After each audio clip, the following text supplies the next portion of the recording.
It's showtime. Let's get going. Having some fun, taking a chance, or even two. There's no guideline for doing it your way. Let's just focus now on what's nice ahead. Time to get ready, clear, taking over.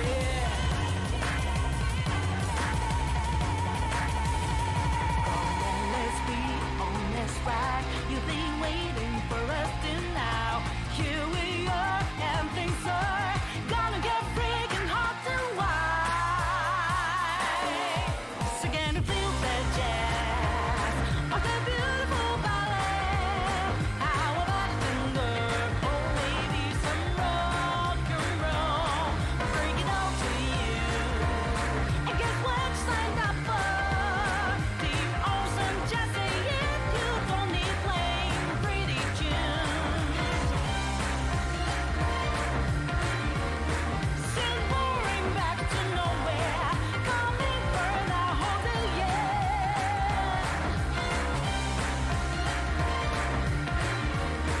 You know you wanna be part of the show that's gonna change your world. Let's rock.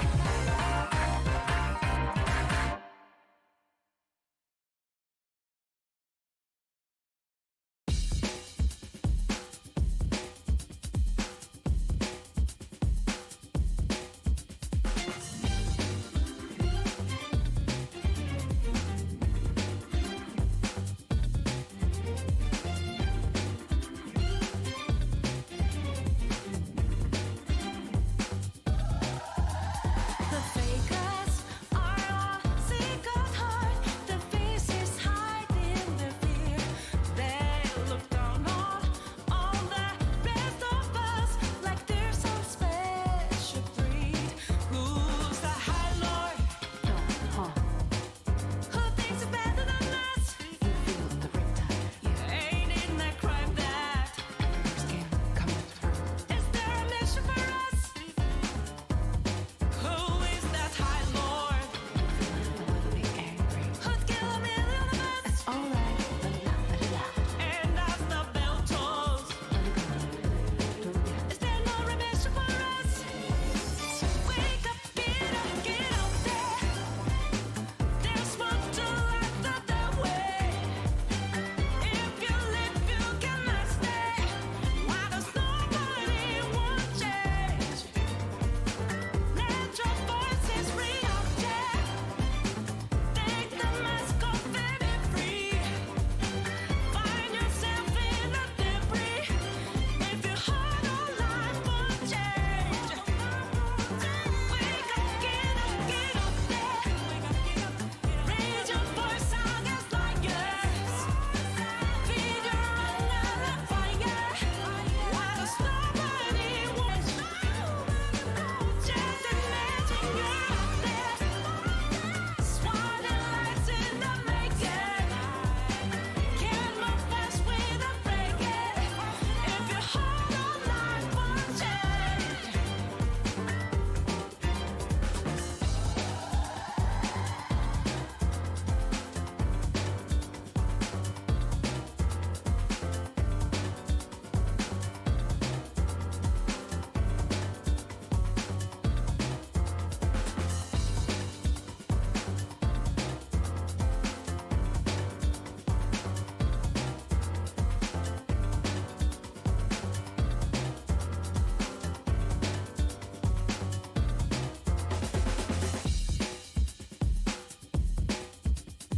There we go. Now everything's fixed up.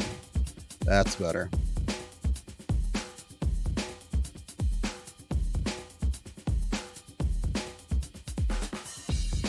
Let's get these hillbillies pulled up on the screen right here.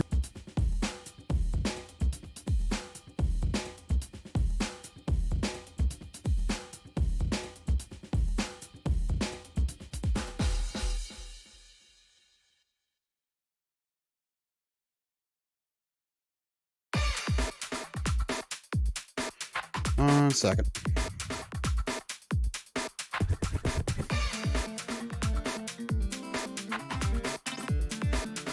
There we go. That's better. Alright, where did we leave off last time? God, and people wonder why it takes so long to do research for these stupid videos. I think it was episode 15. That sounds about right. Let's check and see. Instead of California where the sun so warm Yeah, I and think this shines, is what it tonight was. we find the Clampetts in their cabin in the pines. Yeah, Where because there they is never so left cold, hot coffee the freezes in forest the yet. cup. And when the chickens lay their eggs, they lay 'em standing up. Doggy's gonna be a cold one tonight. Somebody better get ready to fry that sun up in the morning to get it started. There we go. We'll be That's glad better. to get back to that nice warm mansion in Beverly Hills. It ain't no fun sleeping on this cold, hard floor. That's a fact. You think that's bad? You ought to try sharing a room with that wild daughter of yours. Well, these places you got a bed. That ain't a bed. That's a nest, a roost, and a den and a hutch all in one. Is them animal friends of Ellie's still coming in at night, Granny? Everything that can get through the winter. Why don't you shut the window? Because I can't sleep without fresh air. Especially with that third party in bed. In the middle of the winter? Third party. Ellie, can you come out here and bring your friend with you? Yeah, Granny? Oh, God, what's the skunk's name? Granny, I'll chuck it out, whatever it is. You better get I your do not remember, legitimately. Your pa wants that polecat. Give it to him. Now, wait a minute. Don't point that thing at me. You don't want to get drove outdoors on a night like this. Well, don't you want him, Pa? I just want to say that Granny'd appreciate it if you'd have this little fella sleep with his own family. All right, I'll go get the others in. No, outdoors with his... Yeah, just start a whole Well, skunk we party, got Ellie California, Mae. They might not take him back in. And if a skunk ain't welcome with his own family, he just about ain't got nobody to turn to. All right, I'll put him out the window. Uncle Jed, why can't we go back to Beverly Hills right away? Reckon we can tell him the truth, Granny? I reckon he's big enough. Well, you see, we promised your ma we'd stay here and help her till she gets herself married to Mr. Brewster. Yeah, that's not gonna happen. Yeah. Well, it don't take long. She's got him boarding in your room now where she can get at him. Pearl told me tonight's the night. She's gonna feed him into a stupor, then set him in the parlor and sing to him until he proposes.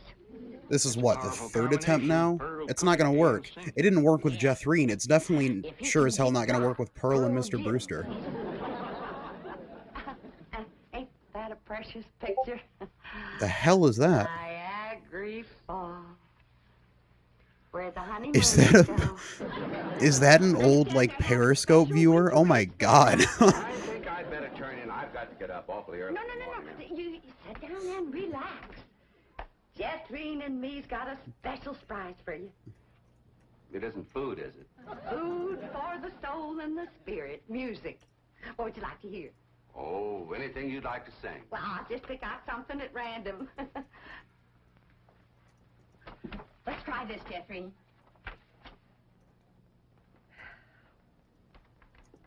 Oh, promise me that someday you and I always forget that Jethreen can play the pipe organ. take our love together to some sky where we can be alone and faith renew.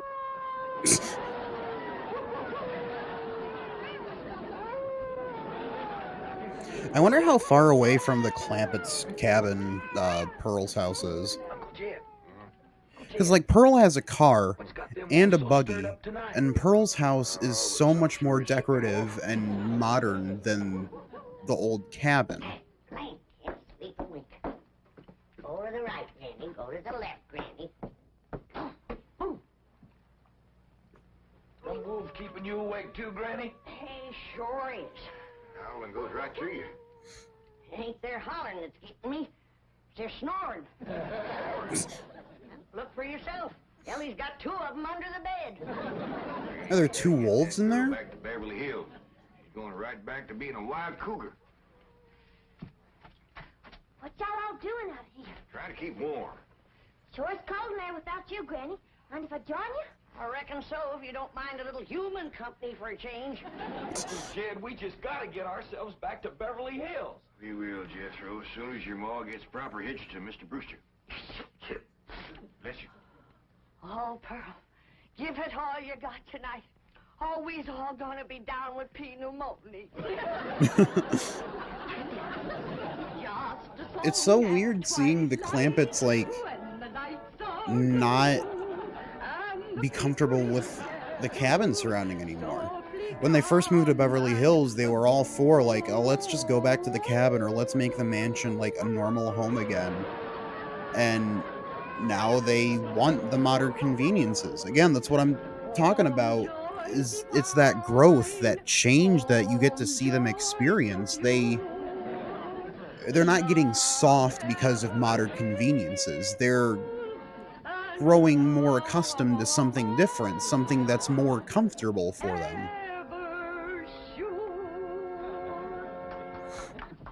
Ah, that was a wonderful concert.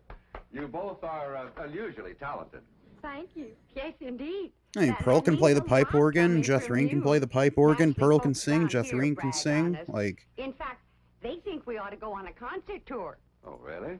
Oh, yes. My neighbors is always after me to sing out of town. Well, I can understand that. I like Mr. Brewster's hair. Brewster, do you really like It's music and really singing? funky. Well, I used to. I mean, I used to sing a lot myself in college musicals, amateur theatricals. Was you on the stage, Mr. Brewster? Oh, yes, yes. After college, I did quite a bit of little theater work, summer I wonder who stock. Brewster's Matter of actor fact, there was a time when is. I seriously considered the stage as my career. Ma, Mr. Brewster's an actor. Well, not any longer. My father had other ideas. He insisted I get into the oil business. Mr. Brewster, did you ever do anything from the bar? Main cast, Jethro, recurring, Pearl, As a matter of fact, I Jethhrine, once played the lead in Romeo and Juliet. John Which Brewster, one was Frank you? Wilcox. I was Romeo. Broadway plays. Okay, yeah. In the So years I was considered the actor quite a- does quite a legitimately leading have actor. Broadway And experience. there were those That's who really thought I cool. had rather a handsome profile. Well, you still got it. And I'll bet you can act to beat the band. Oh, come on. Take off a part for us. Something from Shakespeare. Sit down, Jeffrey. Well, I doubt if I can remember anything. Oh, please, Mr. Brewster. Well, It's not that hard to I can remember recall something from the Shakespeare. balcony scene. Let's see now. How does it go? The balcony scene isn't really something to, like, What light recite through stuff yonder from. window There's breaks not a lot of the monologuing in east. there. It's supposed to be a back Juliet and is the forth south. dialogue with monologuing thrown Arise, fair in. sun, and kill the envious moon, who is already sick and pale with grief, that thou, her maid, art far more fair than she. Go to bed, Jeffrey. I think I'll turn in. Oh, please, do What? some more of them love speeches from Shakespeare. Well, my throat is a little sore. I think I'd better gargle a little warm salt water and go to bed. Well, I can take care of you. That's Gargling another one of warm my salt water is, specialties. like, the worst Nursing the thing. sick. I don't It care might if it be helps my blue bug, throat. and It's you wouldn't terrible. want that yet. Good night. If his flu bug is as hard to catch as he is, I got nothing to worry about. No, at least it's only the flu, Pearl. Jed, have you ever known it to be so cold? Never have, Jethro. This ain't cold. Your blood is thinned out from living in California. Either that or it's Ain't just cold, like an Danny. especially bad But winter. who else is huddled up to the fire? Alien or wolves?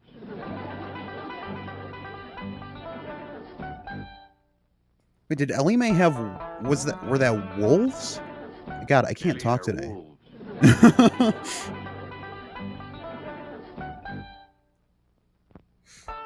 I mean, the wolves would definitely keep you warm. I mean, they're friends of Ellie Mae's, so it's not like they're gonna hurt you or anything. I mean, Ellie Mae's been talking to the wolves and other forest animals for... How old is she? Like 17, 18? So I'd assume they would have been accustomed to it, especially since they didn't move to Beverly Hills until fairly recently. I wonder how long it's been since they moved to Beverly Hills at this point. Gee, Granny, how'd you drink it? Light on it? No. But you did. You're in a right good mood this morning. Jed, I got a feeling in my bones that Pearl got him last night. Oh, Nah. see Mr. Brewster's car coming down the road, and Aunt Pearl's with him. I told him. My bones is never wrong. Well, that's because Pearl's car just kind of disappeared, so she has Brewster drive her everywhere. I can't tell if that's supposed to be snow on the car or just a really weird paint job that doesn't translate to grayscale very well. When's the wedding, Pearl? Have you had him charged? Yeah, let's see your ring, Pearl. You want me to carry Mr. Brewster over the threshold for you, Ma? She don't look too happy. She don't sound too happy neither. Oh, all women folk cry when they're about to get married. I didn't get him. Oh. Shocker. Try your best, Pearl. Oh, Granny, I throwed the book at him. Cooking, sewing, singing. I even nursed him through the flu. Got him well in 5 minutes. But he What? didn't propose. Jed, you go I don't out think there he and do your legitimately duty had to the your flu, female Pearl. cousin. Ask that city fella what he'd rather get. Good Married or God, married. Granny. Is your first solution to anybody that wrongs you to just go shoot Pearl's them? got enough willing for both of them. If you're going to make a liar out of my bones, Yeah, and I'll have a talk with Mr. Brewster. Where'd he go, Pearl? He said he was going to park the car on the warm side of the cabin. But he must have run off. after him, everybody. Either that or he went to park the car and got, like, ambushed by some of Ellie Mae's friends. Hold on, you ain't shooting nobody down. Just simmer down. Why, he didn't run off at all. Except we'll need you, Ellie, to get him back in here. How come? Yeah, Looks like a couple of your friends are sizing him up for breakfast. that's what I thought. Oh,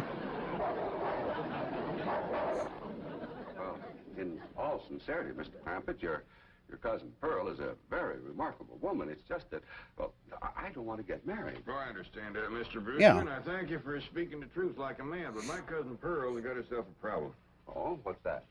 Well, She don't know when to she's give in up. the hills, and everybody's dog knows that you've been boarding with her over at her place, and they all know she's had her cap set for you. Oh, I ain't blaming you, Mr. Brewster. Jed? Did he say yes? Can we come out now? Not yet a while, Granny. Well, if you're too chicken to shoot 'em, Ellie's got her wolves standing by. God, imagine... Mr. Brewster? Well, first off, Brewster isn't even courting her, but imagine courting somebody and talking with their... I guess Jed would be like the dad standing in this situation, and then the mom comes in and says, "Oh yeah, we got some wolves on standby just in Of case." course, yes, that'll save face. Pearl will know that she's supposed to turn me down.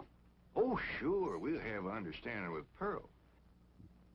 Now, the one I think you ought to propose in front of is Elverna Bradshaw.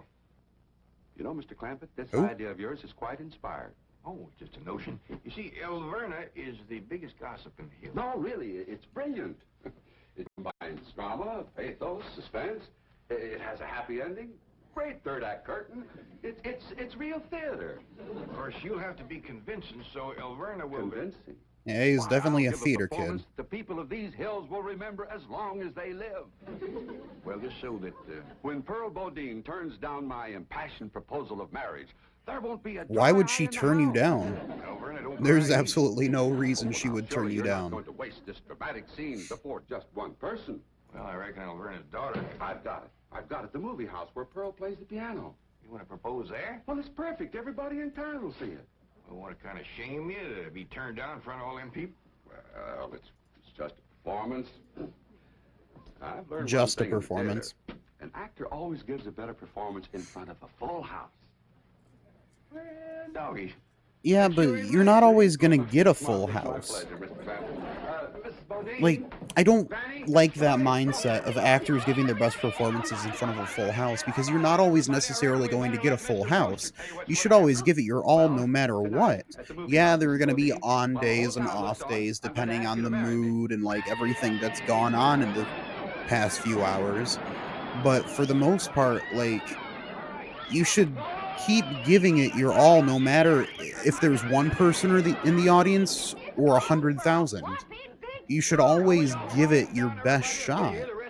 That's kind of one, that's why you're there, and if you're really passionate about your craft, then you should do it. Not unless I'm as not because you have people watching, but because you enjoy doing it. That would be like, oh, well, I can't change your tire unless it's televised. No, you're changing my tire because that's your job, and you might enjoy it, so just do it. Down the theater to get a fire going in the stove. Where's Jeffrey, Pearl? Why, she's in her room. That probably wasn't the 20 best years. analogy, but I think my point's across. Granny, what happened to your mink coat? This is it. Tonight's kind of special, so I'm wearing the pretty side out. You sure got your pretty side out tonight, Pearl? Oh, I tell you, Jed, I'm as nervous as if I was going to get a real honest-to-goodness proposal. And it would be real if your cousin Jed would do his duty and hold a shotgun on that fella, Brewster. Now, ladies, let's settle for what we got. This way, Pearl can come to California without nobody saying she left town in disgrace. Yeah. Good evening. Good evening. Ain't you dressed up? That boiled shirt makes your face look kind of dark. Well, as a matter of fact, I'm wearing a little theatrical makeup. Oh my god. How would you like some pancakes? There's on no your point in face? wearing makeup when you're not on stage for, like, theater performances, because the whole point of theater makeup is to, like, let your face work with the lights. Otherwise, you're just gonna look washed out and pale underneath all those harsh, bright lights. So you need the makeup to accentuate your features more so. Well, that's Like, that's why it looks exaggerated when you're not under the light. Because you have to exaggerate those features so they're brought out like they would normally be under the light. Mr. Brewster will be sitting on the front row, and when the picture's over, he'll jump up and he's... Excuse me. I've been thinking about that. I believe it would be more effective if I made an entrance. Entrance? Yes, I'll come down the aisle. It would be better for the plot. I don't know what that voice was turning into, and I just stopped immediately. Like I said, I can't talk today, and doing that accent was not going to work. That too. After a big entrance down the aisle, that's going to seem like a pretty flat opening speech. Well, Nobody you just cares. say what you want to say. All I gotta say is, no, I won't marry you. If that's Homer Winch, I'm gonna hit him right in the head.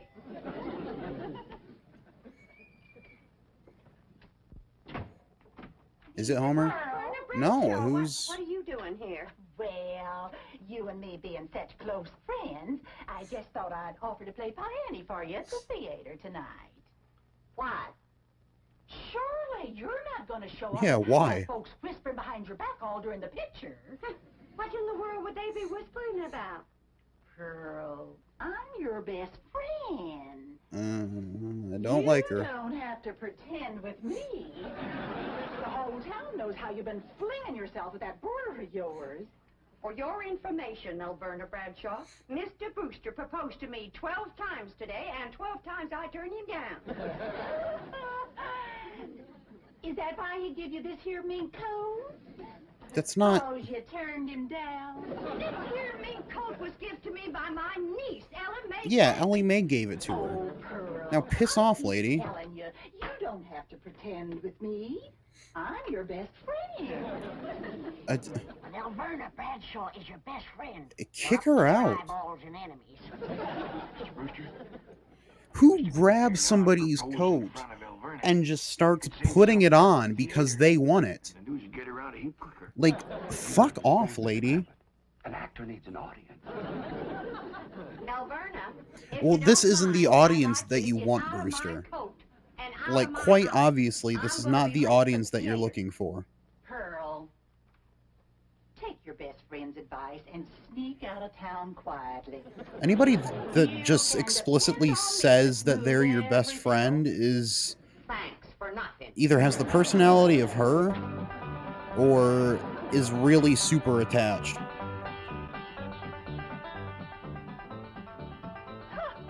Farewell performance is right. I reckon she'll sneak out of town in a hurry if she ain't already snuck.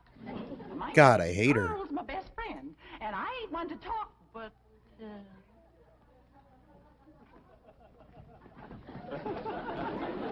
Pearl, just get Jethreen to kick their asses. Hey, Jed. You too, Alverna. Dang, Granny. Mr. Brewster wasn't with her. Oh, and did you see that mink coat? Well, I wouldn't trade this little band of gold and a home-loving husband for a dozen mink coats. Would I, Lou? Yeah, you would. Lou? Don't lie. Look, Bradshaw! That you sneak, he got away again. Jeez.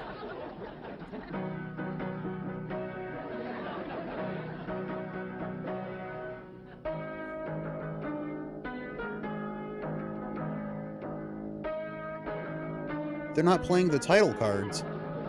They're just talking and there's no title cards.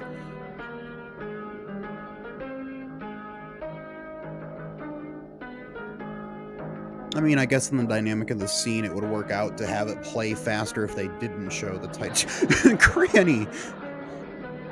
You can't just bring a gun to a movie theater anymore, Granny.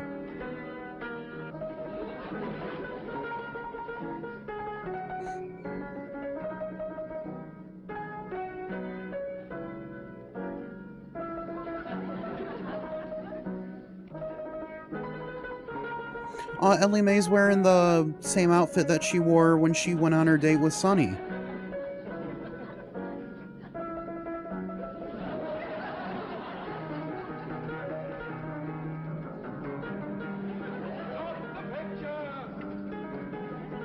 Stop the picture! Stop the picture! All right, Charlie. They're not gonna stop it for you, Brewster. Mrs. Bodine, I just saw that poster out front. Farewell performance. Does that mean you are leaving? Oh, yes, Mr. Brewster. I'm going to California with my cousin Jed and his Oh family. my god. Oh, please, please, I beg So you. I implore you, stiff. I beseech you, don't go. Stay here and be my wife. You say be me wife? Stay here and be my wife. Be me wife. Either Brewster's trying to like play to their crowd, or he's just an, well, we already know he's just an idiot. What the hell are you doing? I will not accept that answer, for I love you, Pearl Bodine. I love you with all my heart. With all my soul, I love you That's- as no man has ever loved woman before. Unless he's trying to invoke like proper theatrical invocation in terms of, because like Back here, Mr. Brewster. back in Shakespearean times, which apparently he's a trained Shakespearean actor, they had a very particular way of speaking that would accentuate their enunciations in order to allow them to further convey the vowels to people that were further back in the audience. For Hamlet, instead of to be and not to be, it was like to be and not to be. They were accentuating the vowels in order to pronounce them loud enough for the people in the audience to hear. And that's why theater was kind of designated to a more niche crowd, because a lot of people, even though they could hear the actors, they weren't necessarily able to understand what they were saying because of the dialect. Mind you, this only happened for a short while, but a lot of like people that want to be Shakespearean actors, that want to try and hold on to that, like, you know, quote unquote deep tradition, try to force things like that in order to make their performance seem more authentic. But in a situation like this, where you're trying to give a genuine performance in order to shit, Pearl just kind of distracted me there. That's not how it was supposed to go. But in order to give a genuine performance, like, putting on that dialect isn't something you want to do in this scenario, because you're trying to make it sound genuine. And if you're giving that theatrical dialect, it's sure as hell not going to make it sound like it's actually something that you're saying from your heart. I think my point came across. That's fine right there, Mr. Brewster. I got a little distracted by at the end by Pearl actually accepting his proposal. Oh boy, I can't wait to get back to California. I ain't been warm clean through since we got here. Control, take it easy.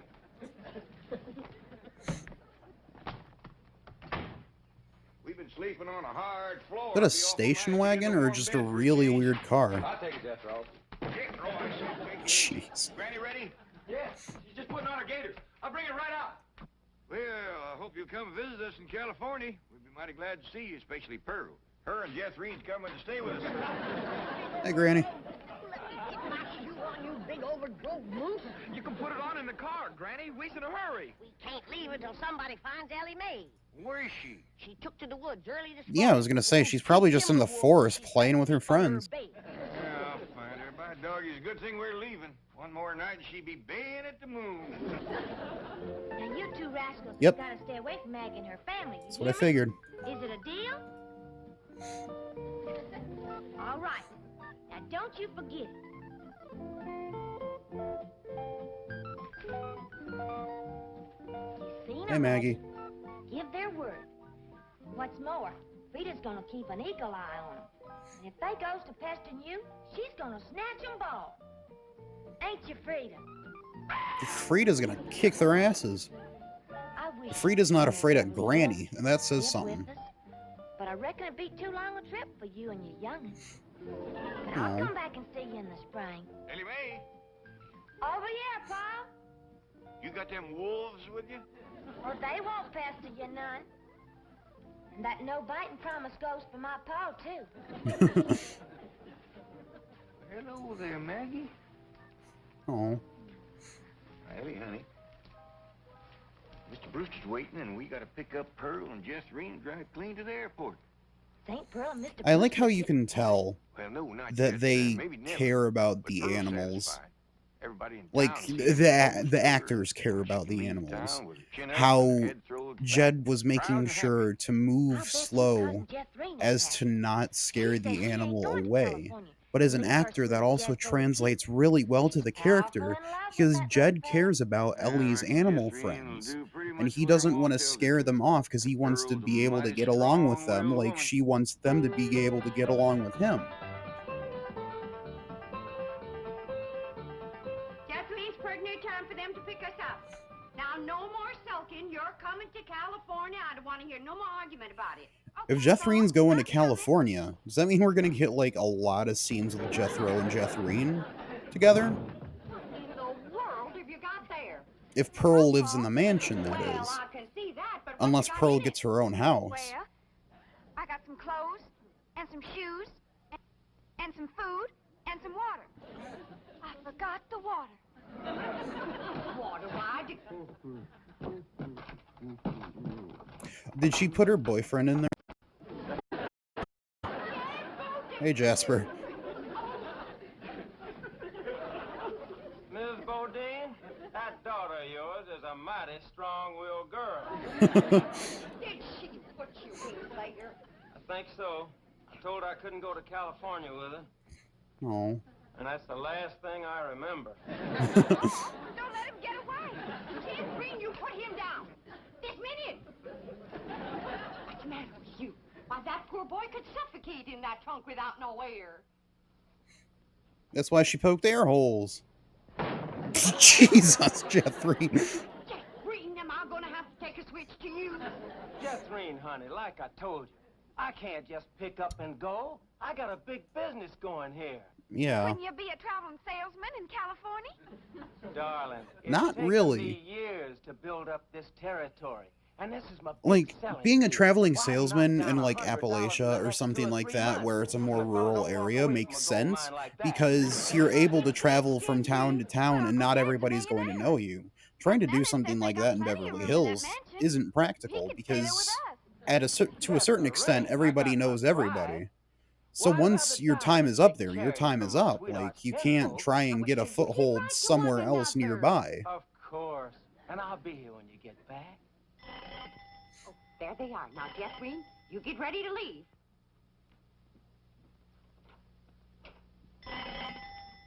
She's gonna put him back in the suitcase. Mr. You know that, Brewster, right, Pearl? I thought it was my boy Jethro, cousin Jed, come to pick up the suitcase. Well, no, I asked him to let me come for them. Well, you see, What are you doing, This, Brewster? this may be my last chance to see you alone for a moment. Alone? You? Me? Us? Why would you... Well, first, I want to thank you for publicly breaking our engagement after I lost my head as I did last night. Oh, shucks. I didn't mean it when I said yes. It was just nerves and excitement in the moment. Well, you were very sweet about Yeah, it. well, but now that my head is clear and I'm thinking straight, well, I realized I couldn't get married right now. Well, some man would lose a wonderful wife. My goodness, I got family. What are you doing, obligations, Brewster? You know. My cousin Jed's been after me 3 or 4 And what is that months to hat, come to Pearl? Beverly Hills. Oh. Our daughter is proper dressed and acting like a lady. I'm going to miss you, Mrs. Bodine. Yes, well, he's in desperate need of me. I don't know what come over me last evening, but now that I had a good night's sleep and my morning coffee, got my wits together, well, I could just laugh at myself for even considering marriage. Oh. Mrs. Bodine, I just want to say that I think you're a splendid woman, and I'm sure our paths will cross again. And, well, I'd consider it a great honor if you'd allow me to kiss you goodbye. Aw. Kiss me. Well, I hardly think there'd be anything wrong with that. Hey, Ellie Mae. No, you're not interrupting anything, Ellie Mae. You're fine. Jeffrey's in there saying goodbye to her sweetie, Jasbo Depew. So why don't you go in and say goodbye to him, too? Huh? All right. I ain't never met him. Jethrine, you're just gonna have to get it through your head. I cannot go to California, and that's that. Howdy. Oh, hi, Cousin Ellie. This here's my sweetie, Jasbo Depew. Howdy, Jasbo. And a great big howdy to you. This girl is the cousin you've been telling me about? Yeah, Jasbo. Oh, She's the God. one we'll be staying with No. in California. Well, poke me another air hole, baby. Don't and know. let's go. I liked you, Jasper. Damn it. Why you gotta act like that?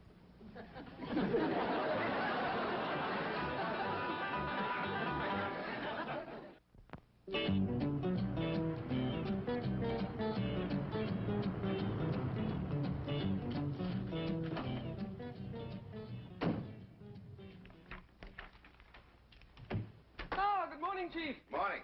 Hey, Well, I just had a call Miss from Hathaway. Brewster and Tulsa. The Clampetts are on their way home. Jethro? Oh, I mean the Clampetts. Yes, and they're bringing the cousin and her daughter along. That'll be 6 of them. I think I'd better order an extra limousine. Chief, if I may suggest, the personal touch is very important to these people, and they are the bank's largest depositors. Let me pick up Jethro myself. My car and myself, I can take at least half the load. Jethro. And the luggage.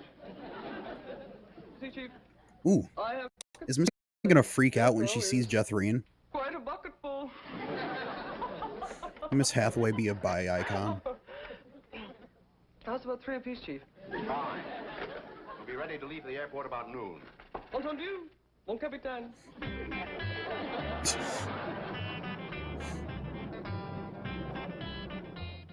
At least the Clampetts got on the plane no problem this Time to time. leave for the airport, Miss Hathaway.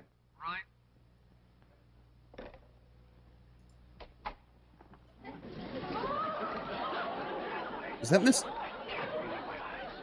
Don't be alarmed, Chief. This What is did you just do to a your private- hair, Jane? I have no intention of disrupting office discipline with my seductive appearance. Mm. Remarkable Jane. 3 hours She in looks beauty like salon. Mr. Drysdale's maid. Is that, like, purposeful? Because Jethro is interested in the maid? Or is she just... fuck, whatever. You disappoint me sometimes, Miss Hathaway. They could have missed the plane. Oh, impossible. Brewster phoned me after he put him on board. Oh, miss, are there any more passengers aboard? Yes, there are 6. Well, they appear to be hillbillies. Was there anything wrong with them? Oh, no. You see, we served lunch before we arrived, and they refused to leave the plane until they helped do the dishes. Aw. We served 120 lunches. Well, here they come. Flight 201. Hey, Ellie Mae. Where's that Pearl? Oh, yeah, it's Pearl, because Ellie Mae gave her Thank you coat. for sharing your food with us. Thank you for doing the dishes. You sure you don't want us to wash the windows. It won't take long if we all pitch in. Thank you. Drysdale, howdy. Welcome home. It's Hey, Pat. Jed. This here is my cousin, Pearl Bodine. Oh, howdy, Mr. Drysdale. Oh, excuse my wet hand. Oh, it's quite all right. Well, how did you enjoy your plane ride? I don't believe it. I plain don't believe it. It's a miracle. Oh, well, that ain't nothing. You ain't seen nothing, Pearl. Wait till we ride on that escalator. Yes. Well, my car's out in front, Mr. Clavitt. Come on. Mon amour. That ain't my name. Who are you? I am a wild and mysterious. What are you doing, Miss Hathaway? I have come to take you away to my gypsy camp. Ellie Mae's gonna beat her ass, isn't she? Well, I can't stay long, but I am kind of hungry. Helping wash all them dishes give me quite an appetite. Or not? Jet, them stairs is moving. We're having a California earthquake. There's called an escalator. What for? No, but that's what they call an escalator.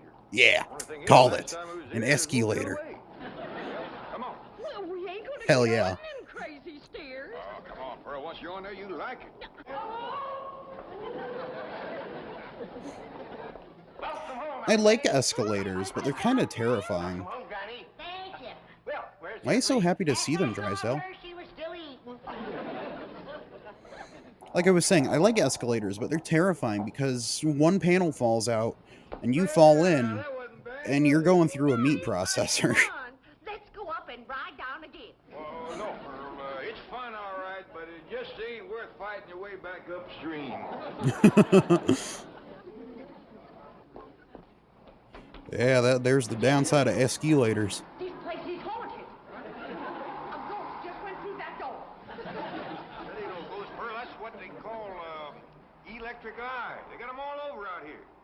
Well, you go first. I ain't taking no chances on crowding a spook.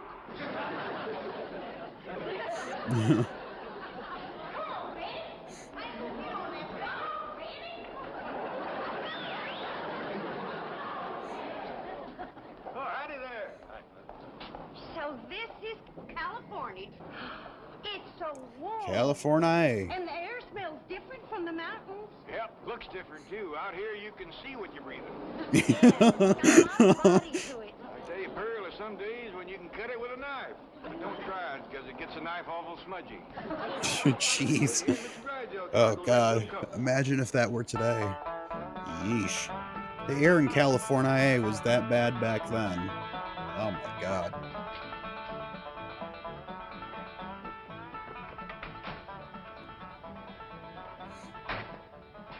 I'll go with Martin and take the luggage around to the service entrance. I can't believe it. I've seen pictures, but I just can't believe it. It ain't real. It's real, Ma. Don't you knock no holes in your uncle's Oh, bed, Jethreen ain't Frankie. gonna punch no holes in that there, Pearl. Wait till you see inside, Pearl. It's the biggest bunch of indoors you ever did see.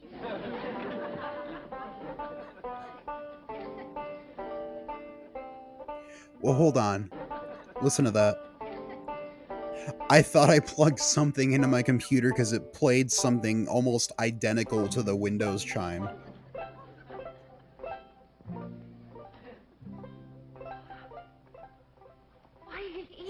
It's a palace. There just ain't no other word for it. It's a dazzling palace. How do you get it started, Uncle Jed? Get what started? These here stairs.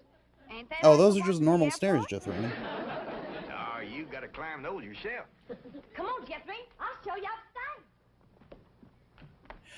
Oh, that's why Jethro went with Miss Hathaway. So they didn't have to have him and Jethreen in the same scene. Don't you worry. I'll do it. Pearl, now this here is what they call the drawing room. Drawing? Wait till you see this piano. The whole thing is hand-painted. There, Pearl. Ain't that just about the prettiest piano you ever did see? It's got pictures on it.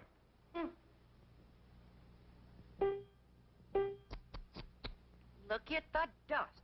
Granny, did you run up them curtains? No, they was here when we came. Well, as soon as we get settled, I'll run up some new ones.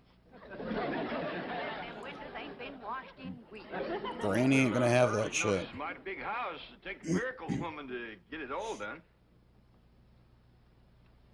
Looks like I've come just in time, huh?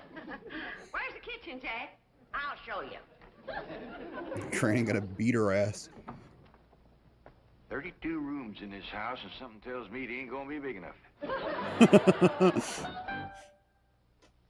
Yeah, you said it, Jed. Haley Mae. Paul, where's Aunt Pearl? Well, her and Granny's in that little room they call a butler's pantry. This is a nice enough kitchen, Granny, but it sure ain't as big as you led me to believe. Pearl, Yeah. where in the world's the stove? The stove is...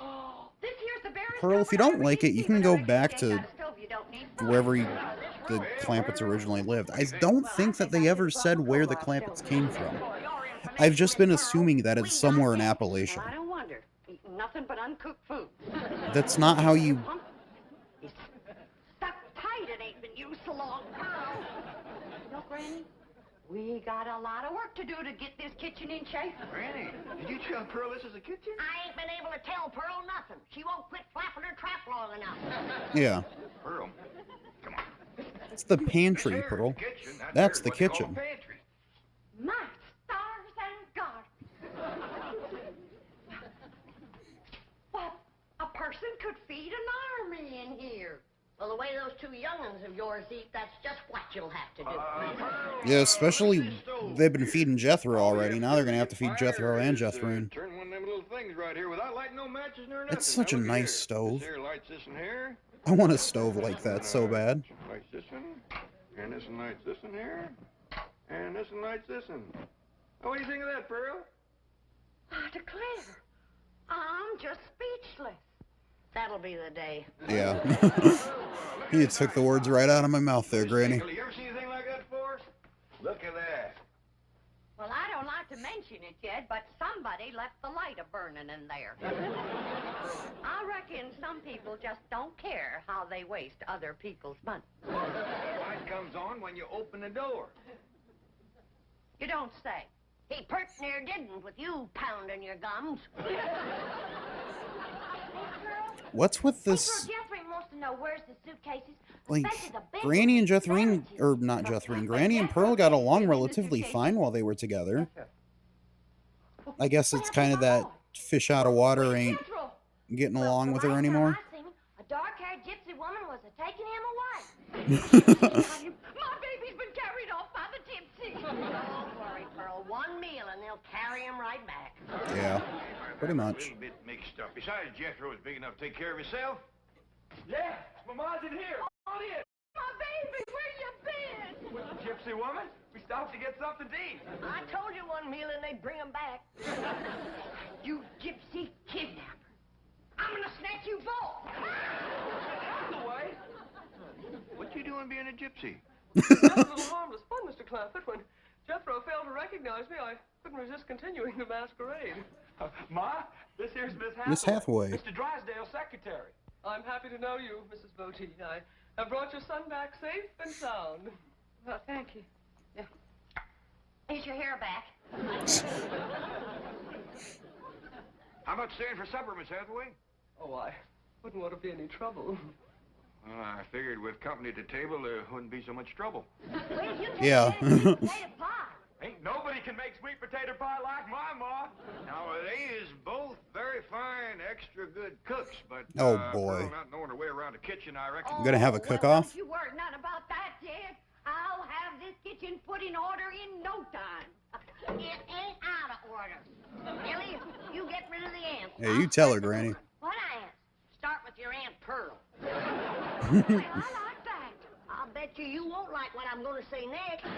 Pearl, I got an idea. Now, Pearl, you know there ain't nothing more soothing and appetizing than a mess of piano playing and sweet singing before supper. But I figure a body can't be doing that and cooking at the same time. No, I don't think they hardly could, Jed. Right. Now, if somebody will get Mr. Drysdale, we'll all sit around while supper's cooking and listen to the kind of music that has made the name of Bodine famous from Oxford to Eureka Spring.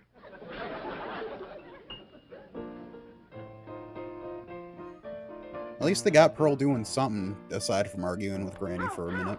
It's pretty near supper time. Want me to start setting the table? Yeah, and let's use that big company table in the fancy eating room. Okay, Paul. You help me get the chairs around it? Why, sure.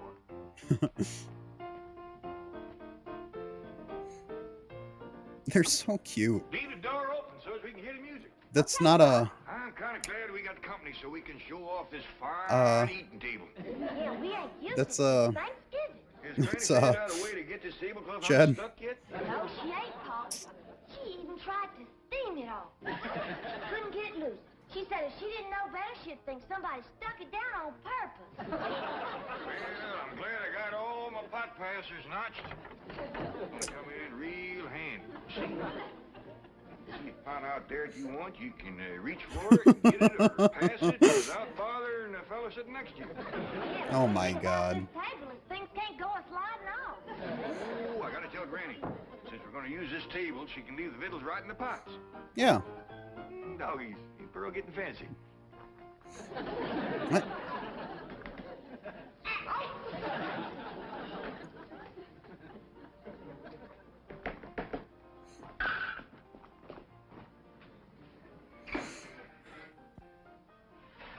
You ever see anybody bake a fluffier pie than that one? Some folks don't know that cake is fluffy and pies is juicy. What?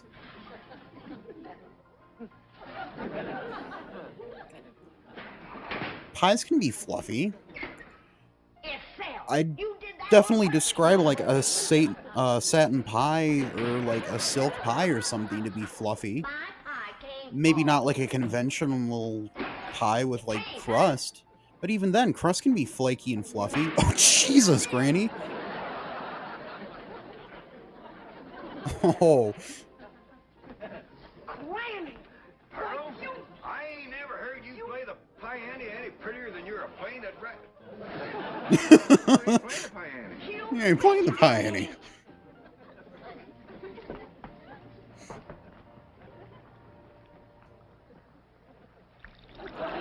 What are you doing, Pearl?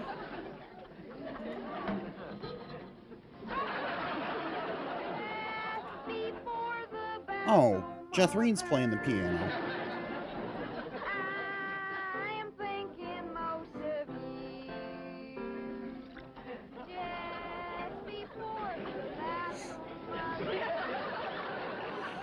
Hey, hey, hey.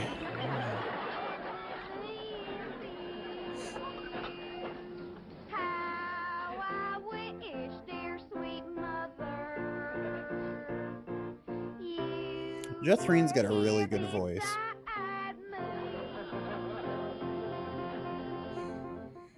It's not really hindered by the accent, just for the fact that it's still like strong, steady notes. Mr. Clampett, with your money, you can buy the finest restaurant in Beverly Hills. Before the battle's over, that's just what I might have to do. Come on. Yeah.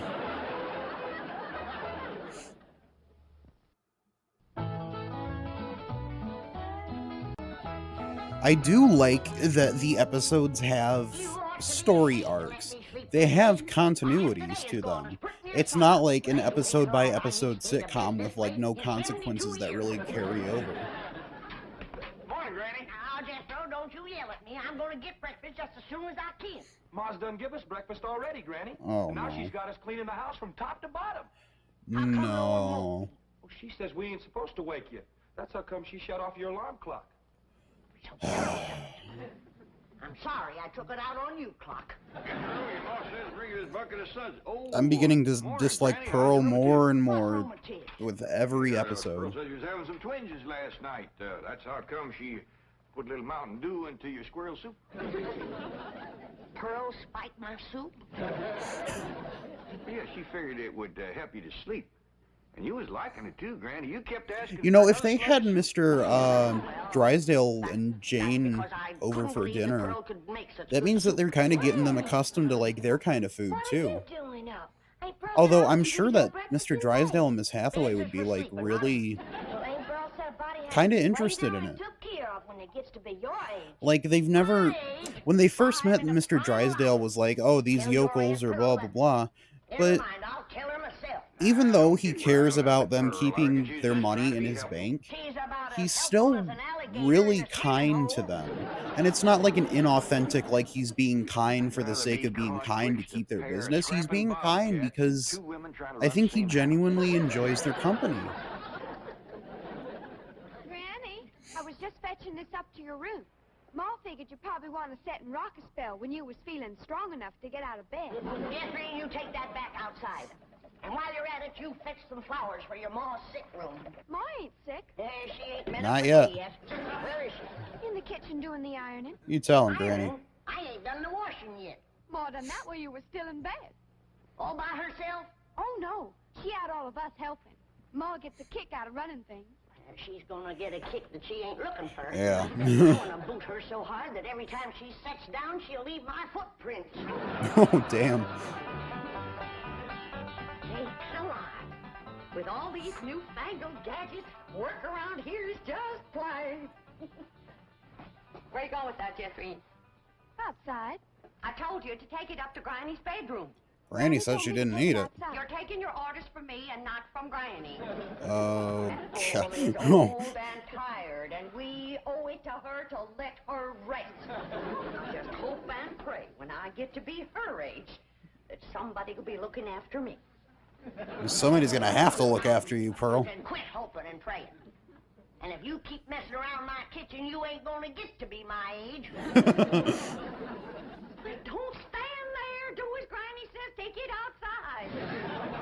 How do you feel, Granny? Did you sleep off the soup? I mean, did the soup help you to sleep? Now, you listen to me, Pearl, and you listen good. When you was a baby and you needed it, I spanked you. And when you was a toddler, I paddled you. And when you was a young'un, I swished you. And I How old still is do it, Pearl? Besides, Because Pearl is Jed's cousin. And Granny is, Jed's, wife's mom.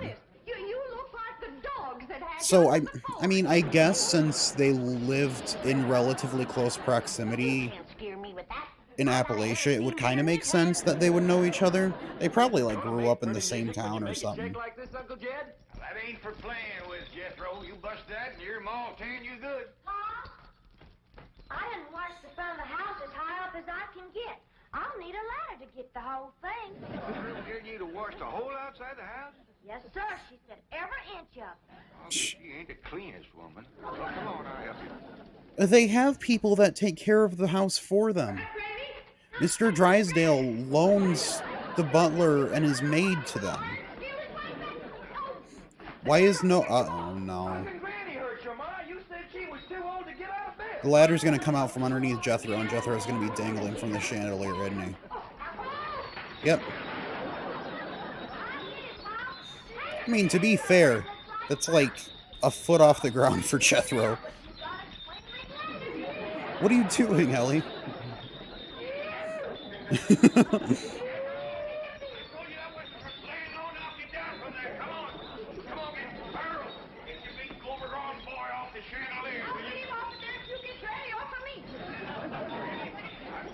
Oh my god.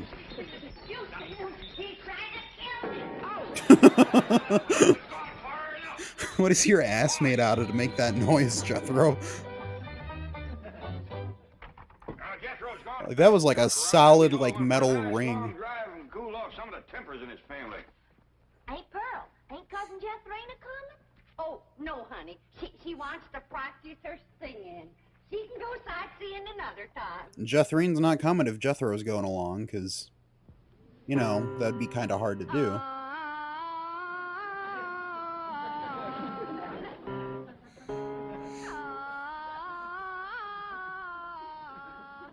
Listen to that.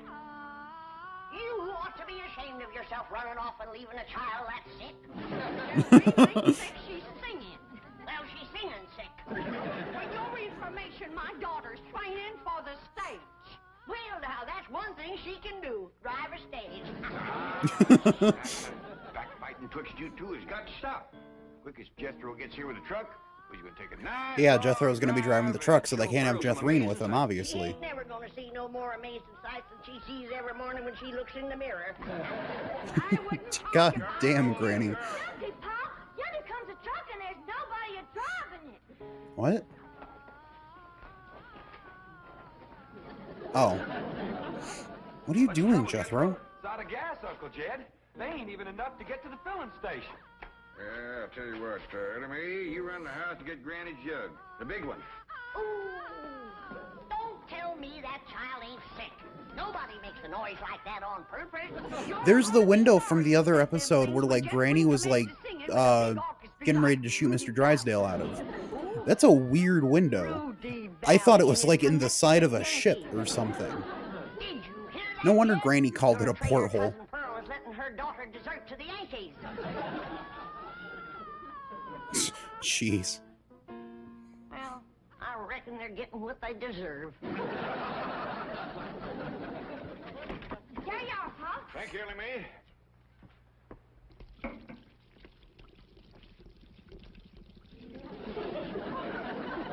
You okay there, Jed? Now, Jethro, see if that'll start.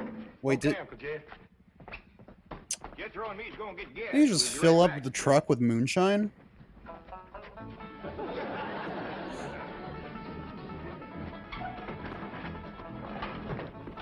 Let's see if it works. Yeah, there we go.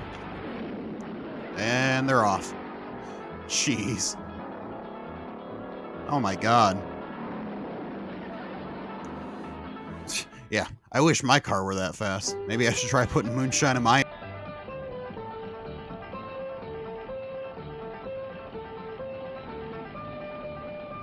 Guess what, Ma? They tell me at school. I think this is the first time where we've seen, like, anybody else inside the car with them, aside from, like, you know... What is it, the four of them? No, is Duke in the intro, too? I think it's just the four of them. I don't think Duke's in the car with them. What'd she say, Ellie? Well, she said... Look at that big house down there. I bet you the movie star lives in that one. Oh, Jethro, drive up the driveway, and I'll go to the door and ask for directions. Oh, God. Where, Ma? Directions to the next corner. Who cares? You didn't stop. I know how to get to the next corner. Now we passed it. What, that might have been Raymond Ibarra's house. I might have got acquainted with him and told him how I play piano at the movie theater back home. Sure, Pearl. Well, I could have played and sung the song I wrote for the chariot race in Ben-Hur. That chariot race song was really good. I got a good look up. Granted, it was good only because of Jethreen singing.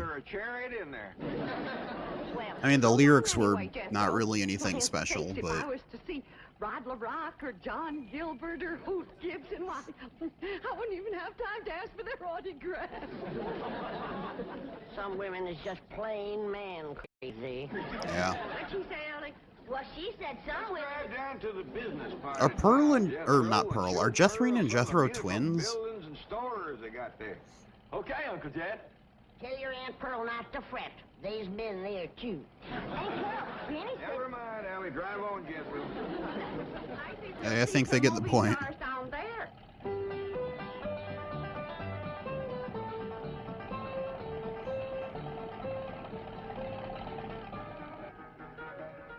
Come in, folks. The movie's about to begin.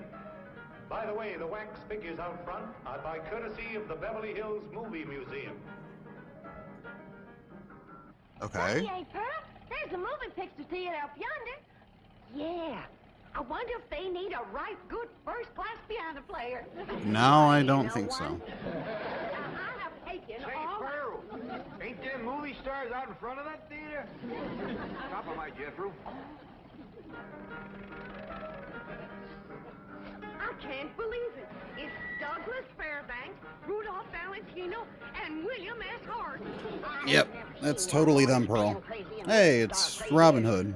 William S. Hart, let me off of here. Drive on before we embarrass them poor feller. Bill, honey, you're my hero. I didn't know Granny liked movies.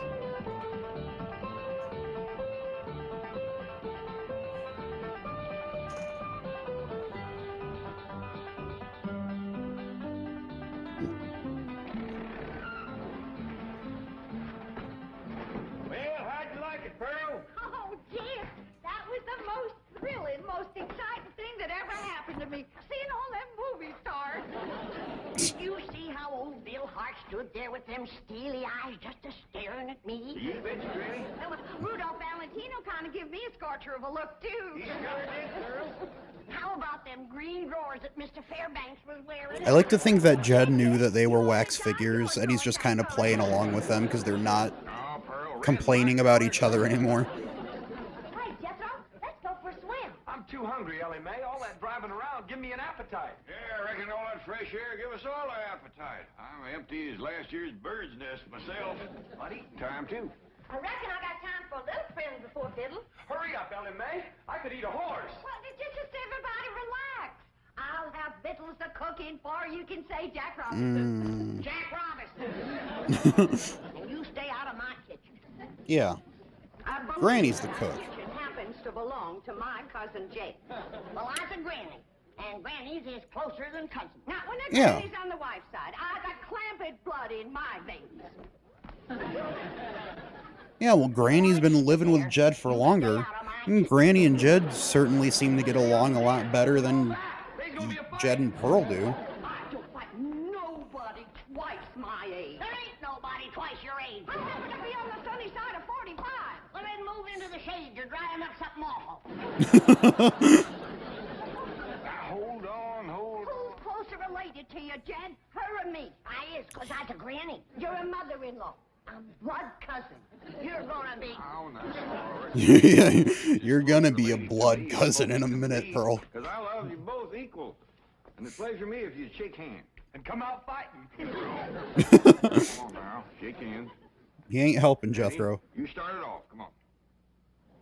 Now, shake hands. Come on, Granny, shake hands with Pearl.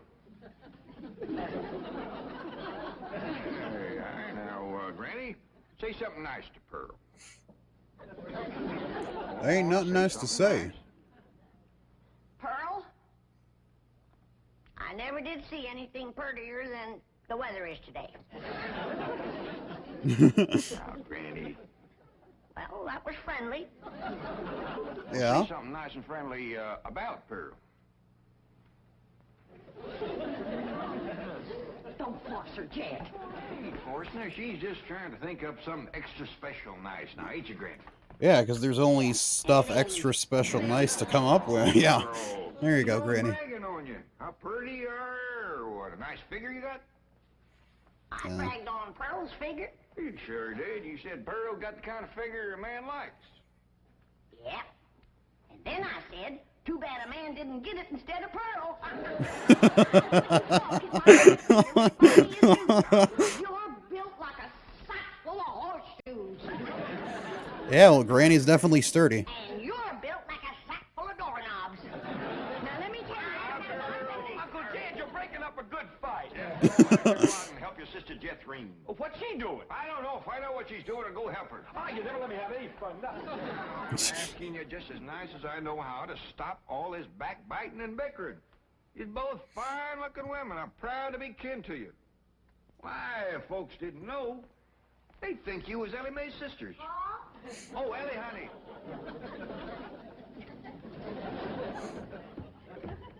Why don't you take these two pretty girls swimming down to the cement pond? That ought to cool them off. In the dead of winter? Oh, the water stays warm all year round, ain't Pearl? Yeah, the cement pond is pretty warm all year round. Mineral springs or something. That ought to be mighty good for your room. Man, I wish we had a cement And pond. I'll fix lunch while you're swimming. You stay out of my kitchen. And I told you that... Now, that's enough. And I hear one more word spoken in anger out of either one of you, dogged if I ain't gonna take a switch to you. Ooh. Hey, Pearl, Granny ain't too fond of swimming, but I'd be mighty proud if you'd go with me. Ah, that's a mighty sweet invite, Ellie Mae. Earl, did you bring Well, some now- swimming clothes? Is Granny gonna want to go now? Well, now, you run along, get into 'em. But I don't... Come on, put 'em on.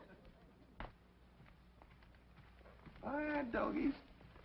I bet you Pearl in them swimming clothes has got the figure of a young girl.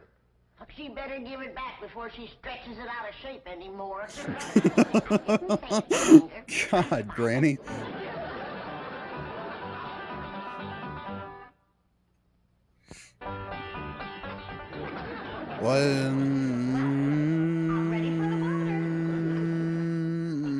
like she's been in it for 6 days. No. No. I'm not saying anything. Pearl, you are one of the finest looking women ever to come down out of the hills. And you're extra fetching in your swimming clothes. I made it myself. The ticket, you say? It's all handwork. No. Yep.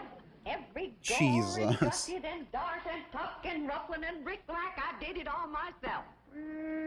Doggy, that's mighty I pretty. can't And so are imagine you, swimming Pearl. in something like Granny, that. did That would you have to ever be see the most anything like cumbersome Pearl in a thing suit? ever. Like, I get that some swimsuits were like that back then, but it's not practical. That's why we don't have them anymore. Cousin Ellie, while we're waiting for these ham hocks to thaw out, I'll race you to the fur end of the pond and back. Yo, wait till I get on this swimming cap. Doggone, I wish I didn't have to wear this. Randy says that pond water's bad on my hair. Well, why don't you cut some of that hair off? Hey, that's a dandy idea. Would you do What? it? Well, sure. And I could find something to... Hey, there's some shears. Why get off close to my head, Jethro? Okay. I want it short as yours. Hold still. Jethro gonna cut. Short your head, none. Jethro! Yeah, Uncle Jed? Hold on there. What do you think you're doing? Fixing to cut Ellie's hair. Why get off short, Paul, so as it won't get in my eyes when I swim?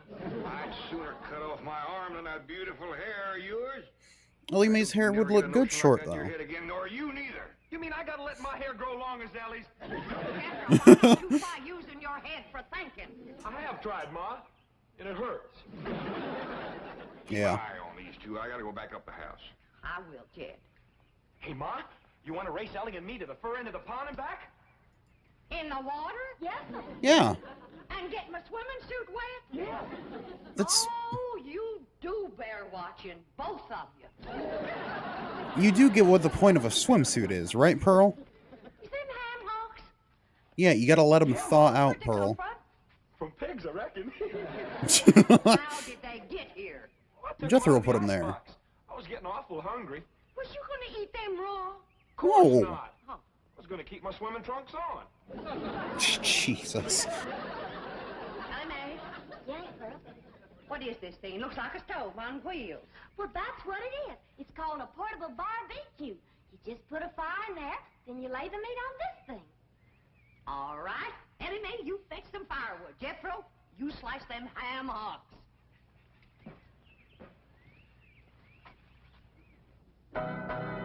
What would you like to hear next, Uncle Jed? Well, can you play Dixie? Why, sure. I sure do like to. It's right good for dancing, too. Would you do Is it, Jed? Dixie good for dancing? Well, if the music happens to get down around my feet, I might just cut loose and stomp a spell. Take my coat off just in case it does. Hell yeah. We've seen Jed dance once or twice before. Oh, I wish I was in the land of cotton.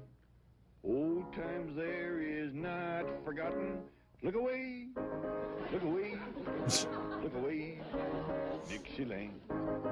I wish I was in Dixie. Hooray, hooray. In Dixieland I take my stand to live and die in Dixie. Away, Away, away, away, away down south in Oh. Dixie. Away, away, away, away down south in Damn, Jed.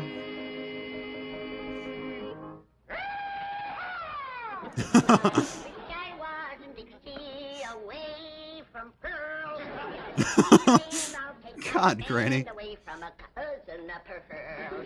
Away, away, away down south in Dixie. Away, away, away from Pearl and Dixie.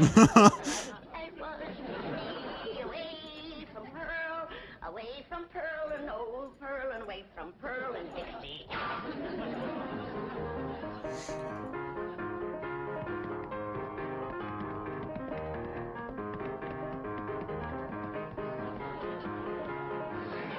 Oh.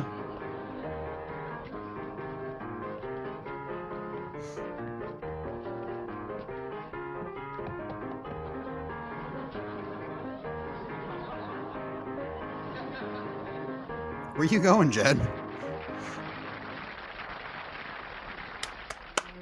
Boy, ain't nothing smells as good as hammer cooking, Ma. That That's the truth. Wait till Jeff Green gets a whiff of this. Ham is her favorite. How does Pearl know how to?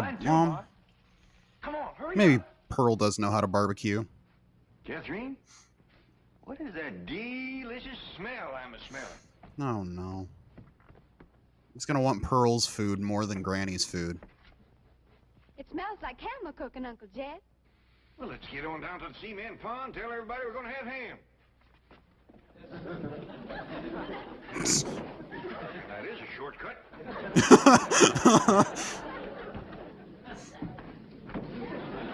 You okay there, Jed? Considering he just pulled a knee. They ain't never gonna let Pearl near the kitchen again.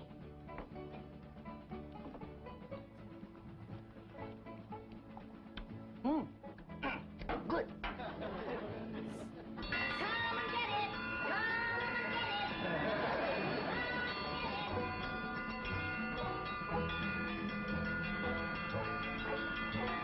Come on, everybody, whistle's on. Oh, they all already ate. They're all so hungry they can't get up.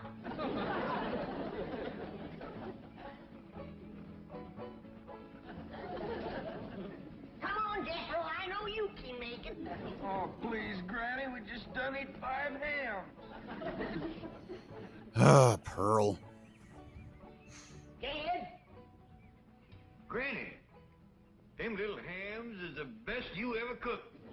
Yeah, but Granny didn't cook them. Pearl cooked them.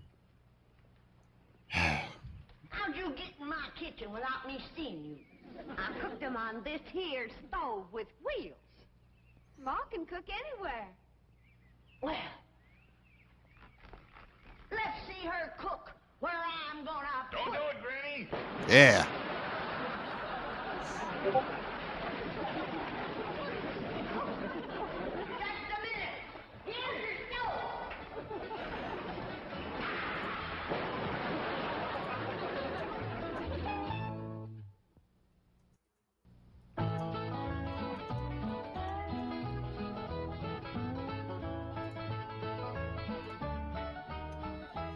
You know something, Granny? I feel sorry for Mr. Drysdale. Well, that poor man might as well be single with his wife gone all the time. He's a lost soul, Jed. I was glad you invited him over for supper last night. But even my cooking didn't cheer him up. Yeah, I noticed he hardly touched his plate of grits and possum belly. Even when I spooned on some gopher gravy. Ew. He didn't perk up till after supper, and Pearl started playing and singing. Don't tell me he liked Pearl's bellerin'. Bellerin', it was yodeling. Curdled the milk. Yeah, hollering. In the kitchen. Oh, I've throwed shoes at tomcats that made prettier music than Pearl. I sure wish you two women would get along together. We ain't gonna get along together till she learns to stay out of my kitchen. I bet Yeah. she's in there right now. Like, sticking Pearl her long nose doesn't in my respect Granny at all. I did. If she is. Now, Granny, just cool down. What did you gals do? Green, what in the world have you been doing? Playing football. Some fellas down Yeah. the pasture. What's that thing? Well, this here's what you call a football helmet. Ellie Mae, I'm pretty near positive that a ball gown ain't for playing ball in. Why'd they call it a ball gown then? Didn't they, Jethro? They sure do, Uncle Jed. They's waiting for us right now to get some money to buy a new football. What happened to that one? Well, It popped it. throw me a pipe, but I grabbed it too hard and it busted. I ain't gonna give you the money for another one. Oh, heck. Well, that's all right, Jethro. Remember? They said they'd be just as glad to play with us without a football. Come on.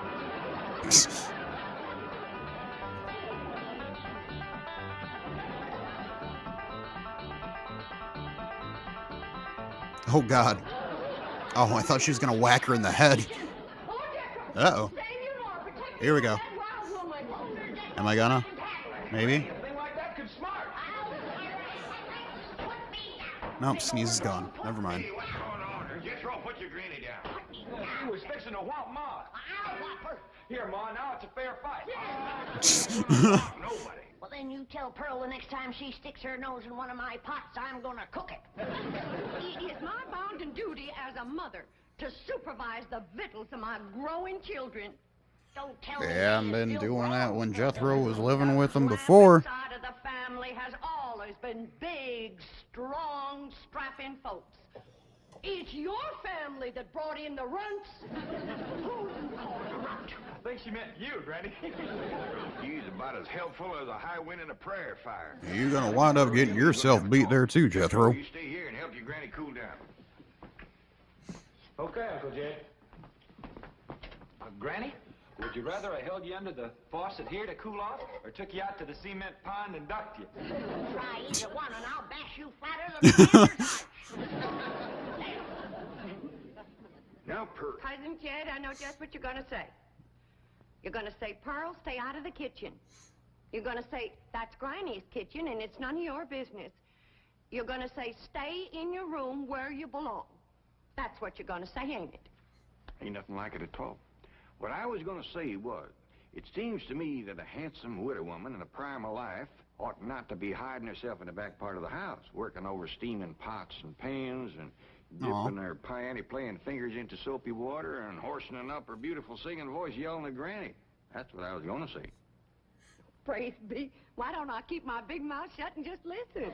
You know, Pearl, you got the gift of making music. And I reckon there ain't nothing these city fellas likes better than that. Really, Jed? Yeah, remember last night Mr. Drysdale was here and you was playing and singing and yodeling for him? Yeah. You brung that poor lonesome man a lot of happiness. Aw. Jed, you ain't agreeing in me, are you? I'll give you my word. Remember that song you sung, The Flowers That Bloom in the Spring, Tra-la? Yeah. Well, you had Mr. Drysdale believing it was spring. No. While you was still singing, he went flung open the window, stuck his head out, and started taking deep breaths, just like he was really smelling them flowers. Did he like my yodeling? Either that or he was hyperventilating. I reckon them Oh city God, what fellas happened? don't get a chance Hyperventilating. Because when you Oh get jeez. back and cut loose, Mr. grab Papadopoulos the is whole gonna thing. kill me. He gripped the arms of his chair till his knuckles turned white. Then he commenced to rocking back and forth and moaning like Yeah, he I had think some kind of Drysdale was spell. having His a eyes panic commenced attack to there, circling Judd. in his head, and real tears run down his cheeks. Before you got done, he was limp as a dish rag. I had to help him to the Oh door. God. Uncle Jed, I can't seem to do nothing to cool Granny off. Ain't no need to, Jethro. Your pretty, young, piano-playing ma has decided not to hide herself away out in the kitchen. Good. That's a good idea, Ma. Get out of Granny Granny's should find kitchen. you and whomp you.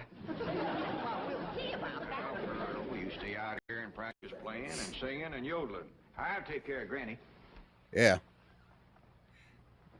Judd ain't got no problem I should've taking told care of Uncle Jed that Granny. Granny's waiting behind the door with a skillet to whomp the first person that sets foot in her kitchen.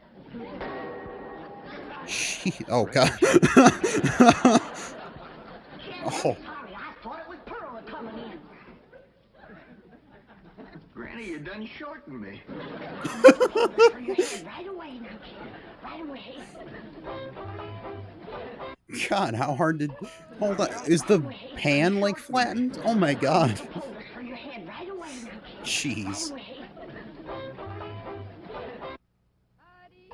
I'm telling you, Granny, you don't have to worry no more about Pearl coming in your kitchen. She's going to be spending her time getting herself a husband with her singing and yodeling. And it ain't legal to Yeah, ain't nobody gonna get a husband without yodeling. You just don't realize the power Pearl's yodeling's got over men. Last night, Mr. Drysdale like to went wild. Pretty near drove me crazy, too. He loved it, Granny. I bet you he's got that yodeling ringing in his ears right now. I can still hear it. An unearthly screeching. Well, I can best describe it as the sound a woman might make if she were having her appendix removed without an anesthetic. Jeez. Darling. Margaret, I'm Aw. so glad to have you back, dear. Is that why he was, like, having a panic attack? Is it you? Oh. Welcome home, Mrs. Drysdale. Thank you. Milford, I have the most marvelous news. I'm going to a health farm in Arizona. What? Some women were talking about it on the Going to a plane. what? It's terribly chic, quite expensive, and you don't need any willpower. They just force you to be healthy. The doctors are all deliciously mean. Oh, that sounds like, You are healthy. sounds like something that's right up my alley, doing on the wheel. Yeah, this is different. They reduce you as well. Margaret, if you want to lose weight, just stay home and we'll have dinner at the Clampetts every night. Now, you can't eat the food, but you won't leave hungry. Because Cousin Pearl will yodel your appetite away. But Milburn, it's so fashionable to Okay. go to a health farm. That's kind of neat. I don't get what Drysdale's character is supposed to be anymore, because he seems genuinely caring about the Clampetts, but then he Hire a good, efficient housekeeper. talks shit behind their backs. But when he's like with them, he sounds genuine. So I guess Drysdale's just a really, really good actor at that point. Miss Hathaway. I'll stay home, just as you wish. That's my darling. Yes, Mrs. Drysdale? Telephone the pharmacy and have all my prescriptions refilled. And call my psychiatrist, my neurologist, my internist, and my osteopath, and have them come over. Ugh. Oh, and I'll need nurses around the clock. I really hate this kind of depiction of a hypochondriac. I know I've said it, but Jesus. All right, go to the health farm. No. My place is at home. Please go to the health farm. All right. If you're sure that's what you want. Oh, I want it. Milburn, I promise to come back a new woman. Goodbye. Just think, Milburn, you'll have a young, glamorous wife. Slim, trim, beautiful. All right, start looking for a new housekeeper. Won't do any good, Chief. We've been through this. Start looking for a new wife. Mr. Drysdale's office. She's more in love with her son than she is with you. Tell him it's a surprise. Surprise? That's what she says. Milburn Drysdale speaking. What in the world is that? That is Pearl Bodine yodeling. Now, when she comes up for air, tell her I was drafted. Jeez. She might be the answer to your housekeeping problem. What? Be nice to her. I'll explain. Hello? Hello? Hello, Mrs. Bodine. How nice to hear your voice again. Is it, though? What are you saying? Mr. Clampett says that Pearl is such an industrious housekeeper that Granny is jealous. She might take over your house and hers and solve both your problems. What about that yodeling? I won't be there. Yeah, the yodeling ain't gonna stop anytime soon, I feel like. Hello, Mrs. Bodine. I wonder if I might come over and talk to you for a while. What, talk to me? Well, what about? How you need to stop doing that, Pearl. Yeah. Oh, God. You take over the running of my house? Well, yes. Go ahead. Why does everybody want Pearl to be their housekeeper? She's a pain.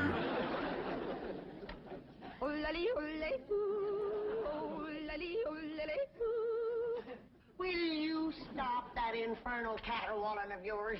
It might be infernal caterwauling to you, but it's pure catnip to me.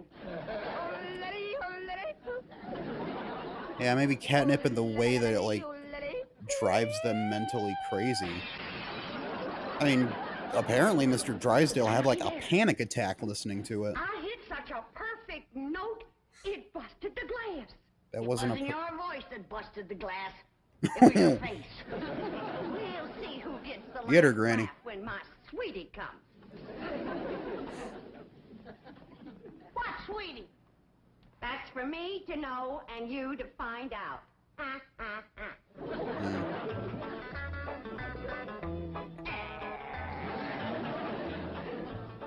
Pearl better not become the staple of, like, a series. She better not become a recurring character, because I genuinely cannot stand her. She's just as bad, if not worse, than Sunny, just for the fact that Sunny was only in, like, 2 or 3 episodes so far. Pearl's been in a good majority of the series.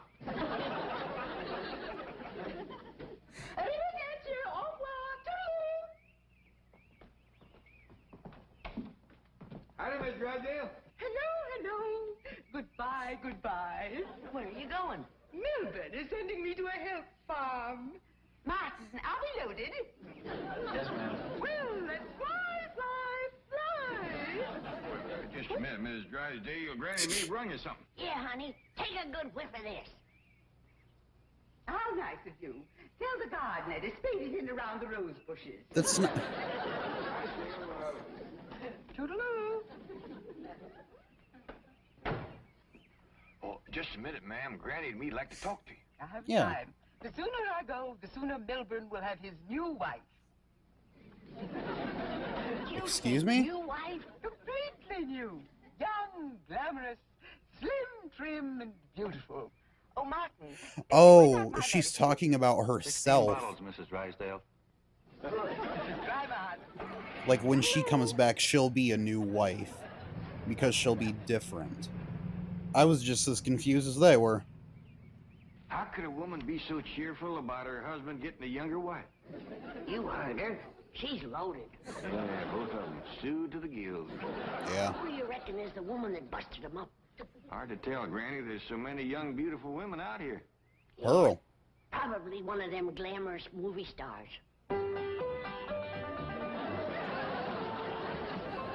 That looks literally almost the same as Pearl's swimsuit did. You sure are all fancied up. Do I look like one of them glamorous movie stars? Yeah, maybe from like 20 years ago, Pearl. Which one? Milton Sills. Go on and get out of here. Now listen. You find your sister Jethrine and your cousin Ellie Mae and tell them to start practicing to be bridesmaids for my wedding. Are you getting married, Ma? Well, it ain't official yet, but I Do you have to sure practice to got be a them bridesmaid? That doesn't make any anxious. sense. Go in. Like, bridesmaids are just people that you know, aren't they?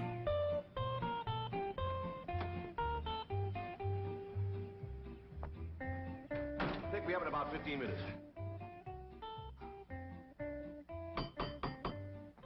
What is he even doing? Like, I don't... What are you doing, Mr. Drysdale? Mrs. Bodine. Oh, Mrs. Bodine. Drysdale, you are anxious.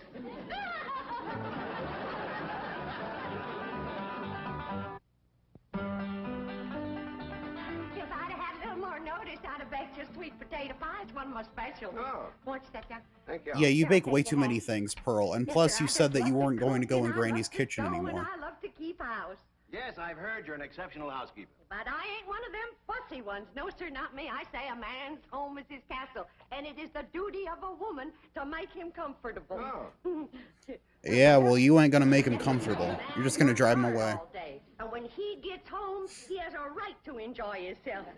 Take off his shoes and relax. And listen to some soothing music to calm his jangled nerves. Please, Mrs. Bodine, not like that. Mr. Drysdale, I've got to ask you to keep a grip on yourself. We're all alone in the house. If you want me to keep a grip on myself, I must ask you not to play or sing or yodel. I understand. Especially Kinda makes you go yodel. all to pieces. Yes, duh. Well, come on. In a manner of speaking, yes. Why, Mr. Drysdale, you're perspiring. Why, you got to get relaxed. Please. A man can't say what's on his mind. Oh unless my he's God. resting easy. Pearl, please, go away. And with that If I didn't quiet need to watch power these choking, episodes it's a wonder for you can talk research, at all. I would just completely skip any episode with Pearl in it. You got a hole in your stocking. It's nothing to be ashamed of. When a man ain't got a woman around to care for him, them things is bound to happen.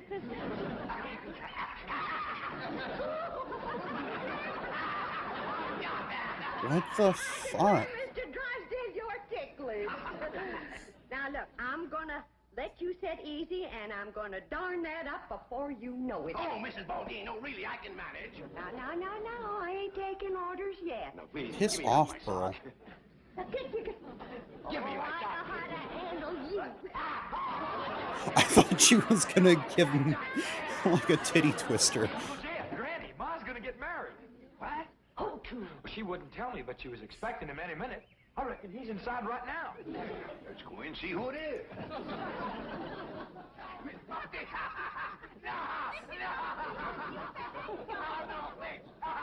She is torturing that poor man.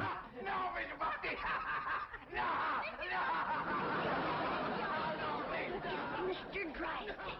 I reckon Pearl is a young, beautiful woman that busted up his marriage. Yeah, I don't think so. It's been her singing and yodeling that drove him to it. Mr. Drysdale. Mr. Crawford, it was just your cousin and I were... That's a broken man right there. Jethro, leave the room. Leave the house. Did you have to come back right now? Yes. Just going great. What's the matter with you? Man crazy, always was. Mr. Drysdale, get yourself decent. I'll be back to talk to you.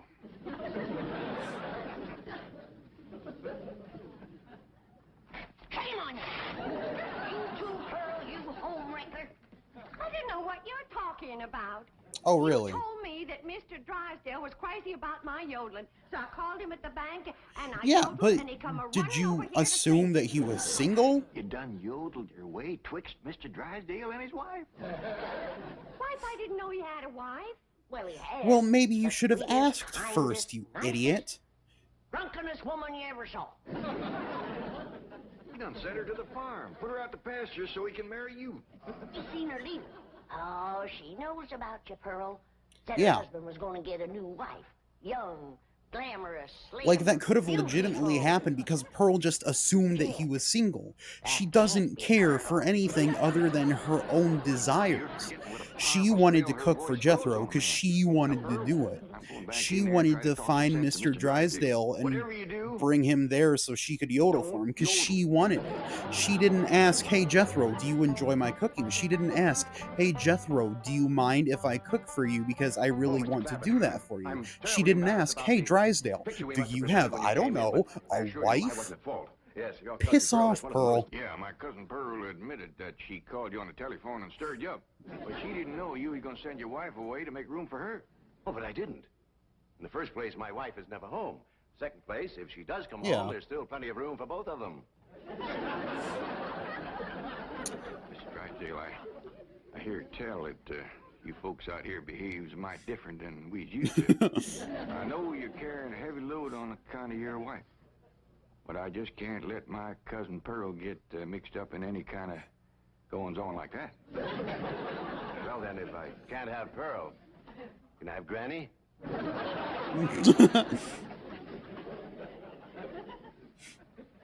Lord love you, you're a desperate man.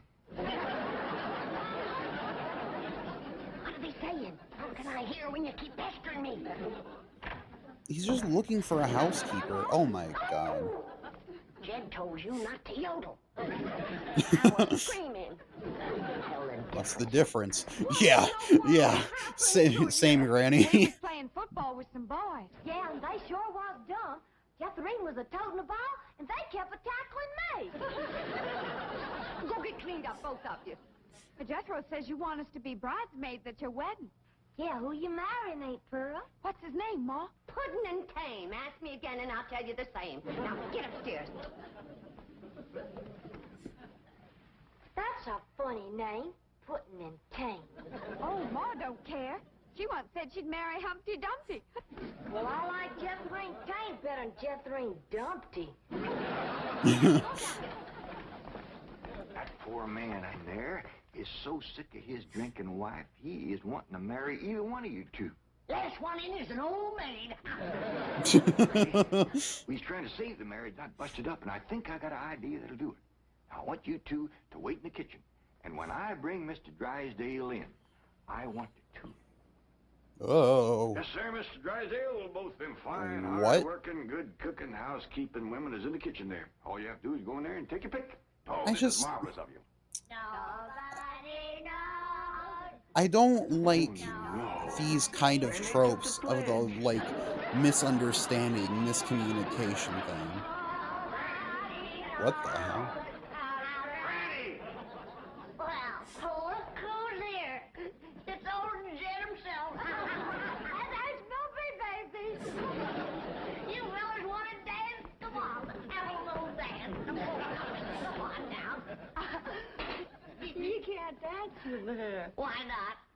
Pretty sure I said before, but Granny's actress reminds me a lot of Elise from Funhouse. Now, Mr. like the way that she can be really dedicated to the character, and the way she moves and like emphasizes not only her facial features and like the way she moves and contorts her face to be funny, but just the way she moves her body and acts in general.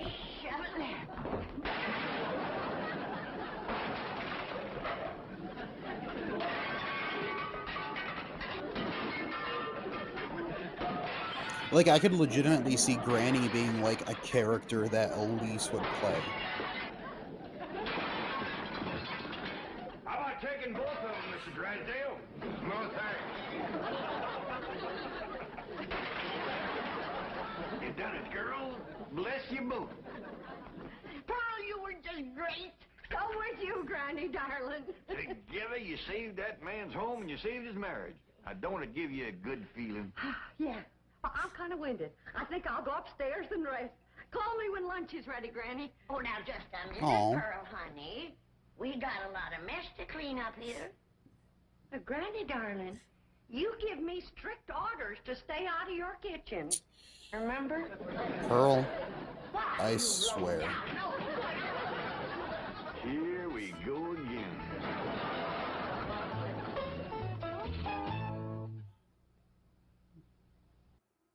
Signs all ready to put out front. The hell? That's nice. Hey, Pearl, you sure do look pretty. You just start in the middle of the episode. With the style of your Aunt Pearl. Hey, Pearl, where'd you get the cookies? Did Granny make them first? No, I stirred them up this morning before she got up. It's really muffled, too. Gonna whomp you for getting into her kitchen. Let's see if that's any better. Gee, what do you think of my prices? Yeah, it's kind of better. Charging at home? No. It doesn't help that it's Beverly muffled, Hills is but full of millionaires and movie yeah. stars, so I figured I could double Swimming them and pools and movie stars, Pearl. That's the lyrics, not millionaires and movie stars. I don't recollect seeing one sign in this whole town advertising yodeling lessons. It does take a special night. Yeah, because nobody needs yodeling lessons, Jed. Thank you very much. Don't, Pearl. Hey, it's Duke. It's been the first time we've seen Duke in quite a while. I know it hurts your ears, Duke. Pretty soon me and you's gonna take a nice long walk outside. These your cookies, Pearl? I'm glad that Duke is still around. Yeah, Granny, are you gonna whomp her? Of course not. Pearl just made them to give to her music pupils. I figured that. So I drawed some of my cider to go with them. Well, now, ain't that nice? Looks like you two ain't gonna fight. If Granny cider is anything like Pearl's elderberry wine, I don't think anybody wants any of it. Your pupils, Pearl. Well, thank you, Granny. Now, Granny, this ain't none of your hard cider, is it? Not especially.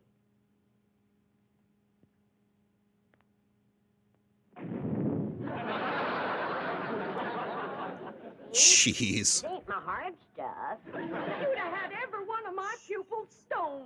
Well, if they're gonna sit here and listen to you, they ought to have something to numb And to burn down the house. And, well, I guess you couldn't burn down the house because it's made out of brick, isn't it? Go on, take it out front. Ellie Mae, you and me is going to pick the chairs and put them in the front hall there for Pearl's pupils. Granny, you pour that cider back in the barrel. Gentle. Yeah. We don't want to blow up all of Beverly Hills.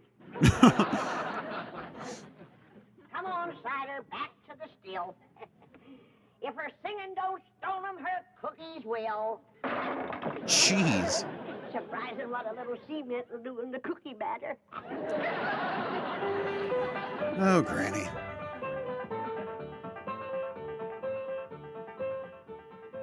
You think you're such a critic. Yeah, Duke is great. Well, just for that. Oh, That's literally animal abuse. You are intentionally doing that in order to get Duke to leave and or irritate him. Too far from the street. I hate you.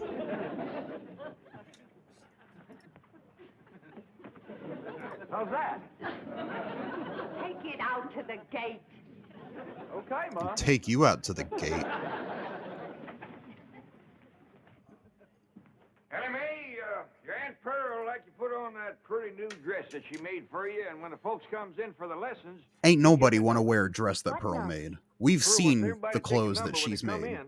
That way it's first come, first served, and won't be nobody trampled in the rush. But, Paul, I was going to take Duke for a nice long walk so his Aunt Pearl's yodeling wouldn't hurt his ears. Yeah, I reckon it is a mite piercing for Duke. Yeah. Yeah, he can hear sounds that ain't meant for human ears. Yeah, Pearl can make... Yodeling ain't made for human ears anyway. How about Cousin Jethrina handing out the numbers? Well, Pearl wants Jethrine to be a playing and a singing as an example of what her teaching can do to a person. Come and get it, boy. Well, how about Granny? I reckon things will go a lot smoother if we keep Granny away from Pearl. Where's old Duke? I gotta use that soup bowl for him. Well, I ain't seen him, Granny, but it ain't like Duke not to come when you call. Yeah. Come on, Granny. I'll find him. What about Pearl's numbers? Well, you give them out till I get back. I gotta find Duke. You know, my born days, I ain't never seen a young'un as wild about critters as that one. She likes them all. Dogs, cats, squirrels, owls, eagles. I bet she'd even be friendly to a bat. She is. Speaks to Pearl every day.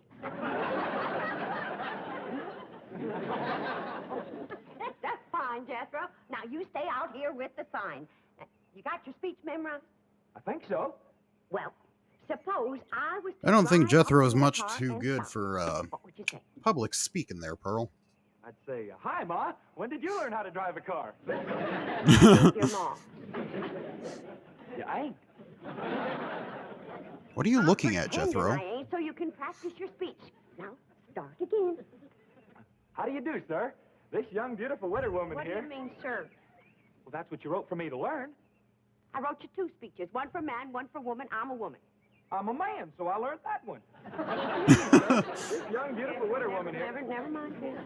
Just point. Say, this way to the music lessons. Can you do that? Yes, sir. Ay, ay, ay. Pearl, This piss way off. to the music lesson. Excuse me, Ma. I'm sorry, Ma. I'm glad that Jethro lives with Jed and them, because Hey, here comes Ellie Mae. I can't believe Have y'all seen what Joe? he would be Well, I subjected seen him to run out if the he front lived door, with but Pearl for any longer. Run back. She has no regard for her children other than anything that nets anything for her own interest. Thank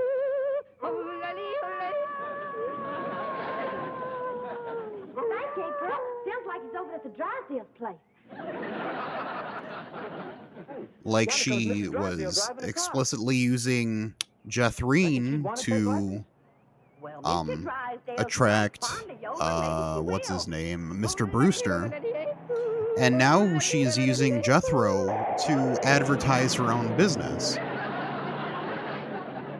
Tried to stop.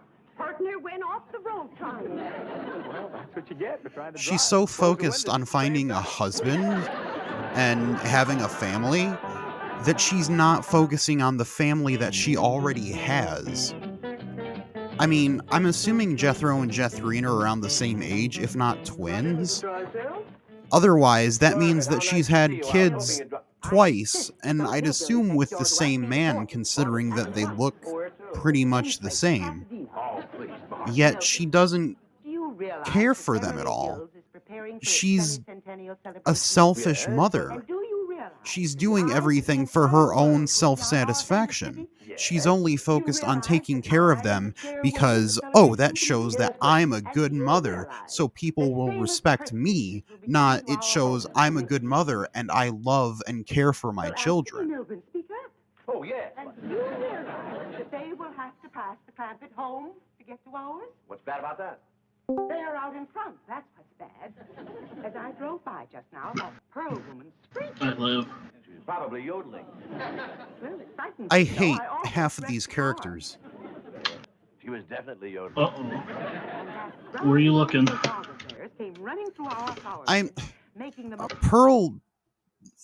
Pearl she was okay to start off with, but now she just pisses me off because she's only focused on her own desires. She has 2 kids, and yet she cares nothing for actually taking care of them.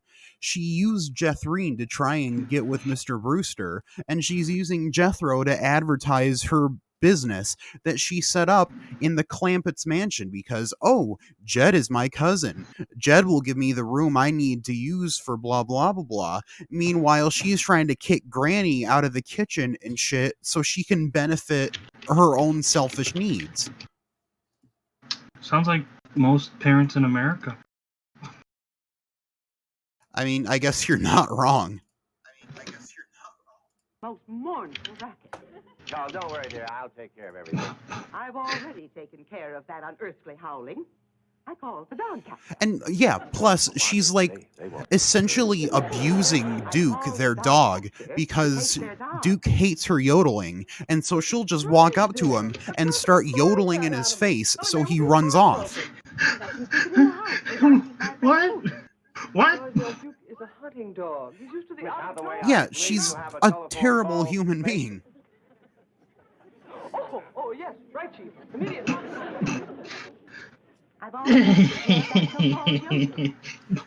And like she's been in a good majority of the series versus Sonny, the other character I hate, who's only been in like 2 or 3 episodes, and those were back-to-back episodes, so once they were done, they were done.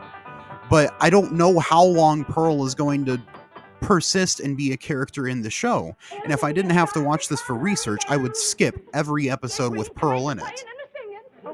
Is there going to be a lengthy rant portion about Pearl in the video? I wish.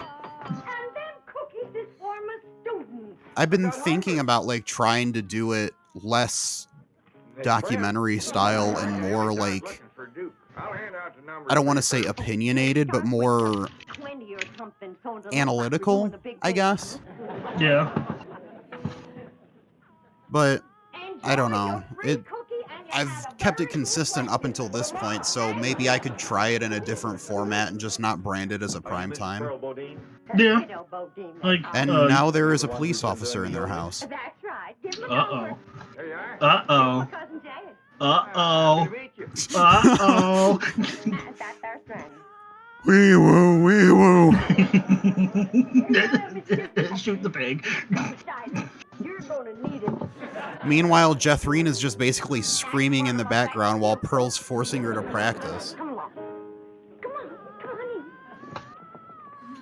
I think he like came to arrest her or something because she's basically advertising a freelance business in the middle of Beverly Hills. What is it? What's the matter? Chief, I telephoned the animal shelter. Did they get Duke? Yes, and Ellie saw them. She followed them all the way to the shelter and proceeded to, and I quote, I just found a gif of Gengar wearing a fedora dancing. Oh God. They just poorly put the excuse me. Just poorly put a fedora on it. Why are they at the animal shelter? Why are they at the did get an animal? Somebody take Duke? If you mean that wildcat in blue jeans, she sure did. She clobbing me with a bone this big. Jesus. Ellie Mae apparently tore through the animal shelter. She's in the cage. Oh. Back there. You thrust that child into a cage like an animal? I'm assuming that like somebody took Duke because he was running away from Pearl. And so she went to rescue him because she didn't understand what the animal shelter was. You were released. I wouldn't go near her without a whip, a chair, and a pistol.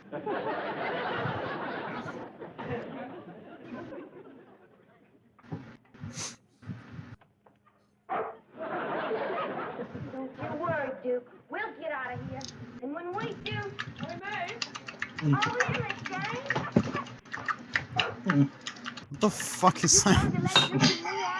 Yes, but first you must give me your word that there will be I'm enjoying some fresh American cuisine. Okay, I won't hurt him no more. Some slob knob. Extra grease, please. Oh, I can't do that. Well, Duke and me ain't coming out neither. Ellie, dear, The animals here receive the very finest care and the kindest of treatment.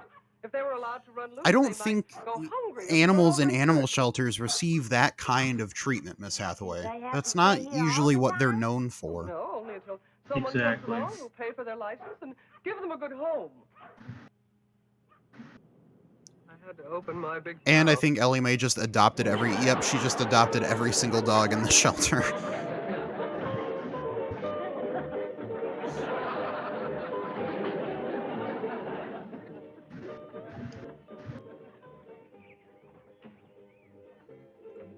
And there's another police officer.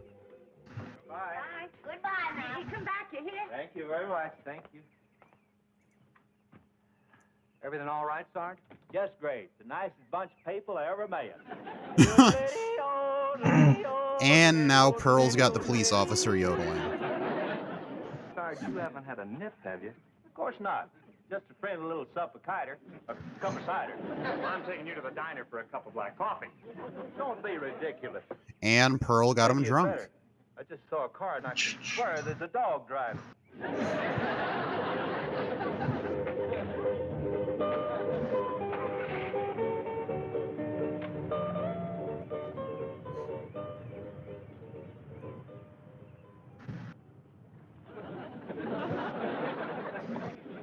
Miss Hathaway, is all them your dogs? No, Mr. Clampett, they're yours.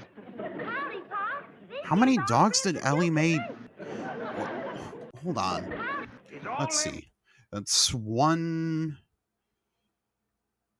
2, 3, 4, 5, 6. Wait, where's Duke? Because she didn't adopt Duke, because Duke was theirs. 1, 2, 3, 4, 5, 6, 7, 8, 9, 10. I count 10, but I don't see Duke. Your dog? Did she adopt all the dogs and forget Duke there? Yes.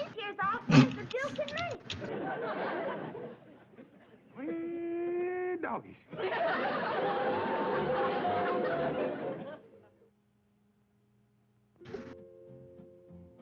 Now, we ain't gonna have no more slapping or fighting. Where'd the cat come from? You two's like to learn to get along together. Now, make up and be friends. There were no cats in the car. Kiss and make up.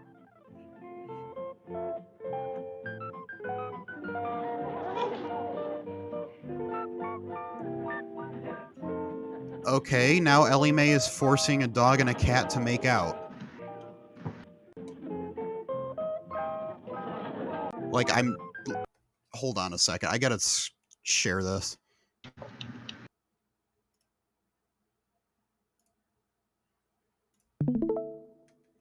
Look at this shit. That? Look at this shit. Hold on. Come on. Kiss and make up.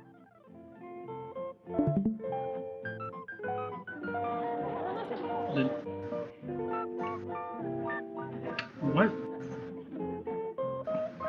That's adorable. Yeah, but just wait. Hold on. She, like, forced them to make out. Hold on. Where... Am I crazy? I swear it happened. Yeah, right there. The cat's, like, sticking out its tongue, too. I don't like that.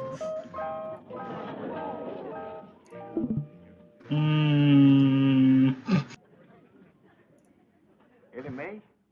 That cat is having none of it, though. Job I'm going to turn over to you. What? That cat is having none of it. Pearl and Granny to Yeah. biting and scratching at each other. Folks is a lot harder to handle than critters, Paul. That's the truth. Now you better get all your dogs and cats outside, because the house just ain't a place to keep them. Help! Help! There's a big rat after me! Help! Help! Help, baby! And now Jethrine is being terrorized by a chihuahua. This here's a dog, Jethro. Don't be scared. Jethrine, you could stomp that thing under your foot and kill it. Like, not just because it's a chihuahua, but considering Jethrine is like 6'7". There, baby, don't you cry. Oh, he's huge. I tell you, Jed, this house is full of cats and dogs. How am I going to get my music lessons? Well, Ellie Mae is just fixing to take them all down by the cement pond, ain't you, Ellie? Yeah, Pa. I'll just run upstairs and put on my bathing suit. We'll all go swimming together. Yeah, but Ellie Mae was supposed to help me handle my music pupils. Well, it don't look like he's exactly swamped, Pearl. No, and I can't understand it. I even cut my prices.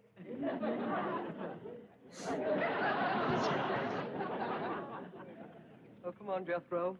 Just a short ride? I don't think Ma'd like it. She said somebody's got to stay here with the sign. Don't care about what your ma wants. Go ahead and go for a drive with Miss Hathaway, Jethro. I'd sure like it. Like, your mom has had you standing outside all day advertising her shitty music lessons just because she wants people to come in. Oh. Don't leave the sign or Ma'll be mad. Well, I suppose that's part of his charm.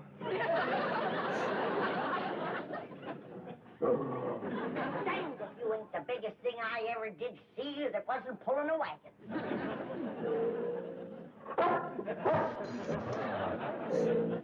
Now you're looking at me as though you'd like to take me out and bury me and dig me up later on and gnaw on me. Now listen, I gotta get to that icebox. I'm losing patience with you, you big overgrown lummox. I love it when they're supposed to be like fighting with the dogs and like the dog is growling at Granny and stuff, but you can clearly see its tail wagging.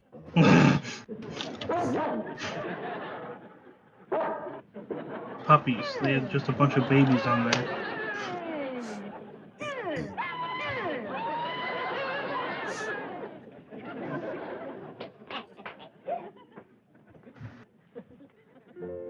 That's not even the icebox, Granny. That's the fridge. You wanted to get into the freezer.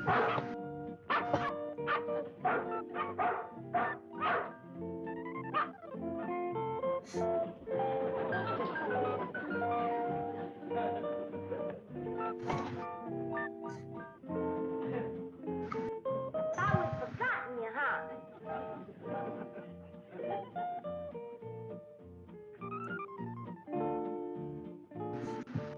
Now, Ellie, did you get them all now? Yeah, Aunt Pearl. Well, thank goodness. I'll be surprised if I got any voice left after all these carryings on.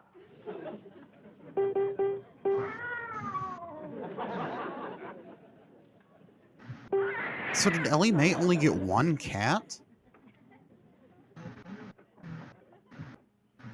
Then there's a cat inside the piano.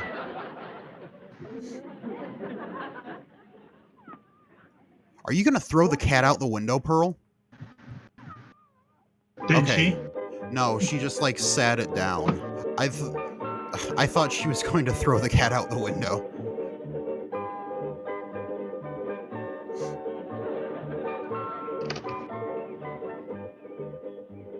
Rusty, now that you and Skippy's such good friends, I bet you'd like it fine if you could swim too. There ain't no reason that cats can't swim just as good as dogs. It ain't nothing to it. All you gotta do is hold your head up out of the water and all your feet are kicking. Just like Skippy's doing, see? That cat isn't going to swim, Ellie Mae. That there's what you call the dog paddle. But for you, we'll call it the cat paddle. Water ain't nothing to be scared of if you know how to swim. Watch and I'll show you how to do it.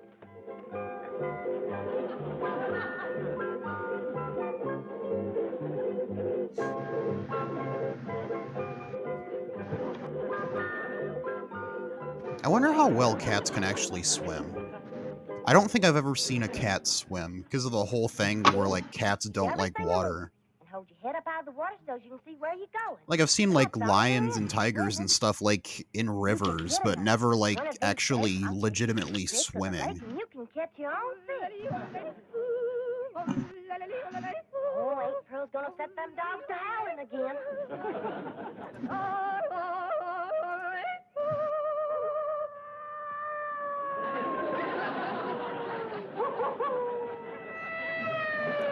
And the cops are running back.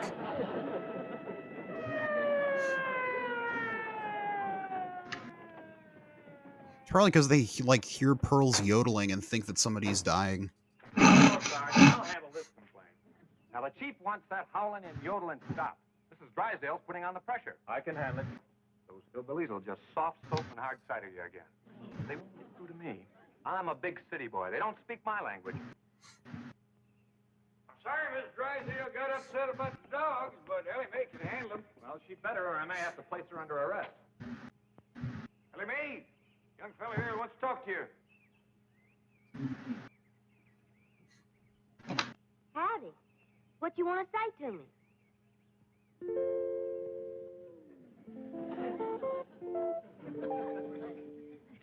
Young fella, what you want to say about the dogs? What dogs? I reckon the The ones that dog's jump right at over. your feet. Oh, yeah. Wonderful. Beautiful. I love them. You like cats? I love them. I got a cat that swims. Wonderful. He'd rather swim than eat fish. Come on, I'll show you. I mean, I guess cats like fish, so they should be able to swim in some capacity. Oh, you kidding? Cats But, can't like- swim. Critters will do things for that girl he wouldn't do for nobody else. Come on, Rusty. Like, their paws... And they just threw a cat in the water. But dead cat. I mean, I guess I shouldn't be surprised that they just do the dog paddle like other animals, but... How you can tell your friends you've seen a swimming cat. Who are you kidding? Cats can't swim. I don't... Because, like, their paws aren't as thick and as wide as, like, dogs' paws. So I feel like it wouldn't be able to tread the water as well. Well, how'd it go? Great. Take care of the dogs? What dogs? Don't they have a bunch of dogs? I didn't see any. But they got a cat. Let's swim. Get in. I'm taking you to the diner for some black coffee. You know, Pa, never did figure out what that fella wanted. Oh, he'll be back. Ellie, you gotta do something about that dog. What's he doing? Well, he's digging a hole, and it makes me powerful nervous. Granny, all dogs digs holes. Yeah, but he's digging one just my size.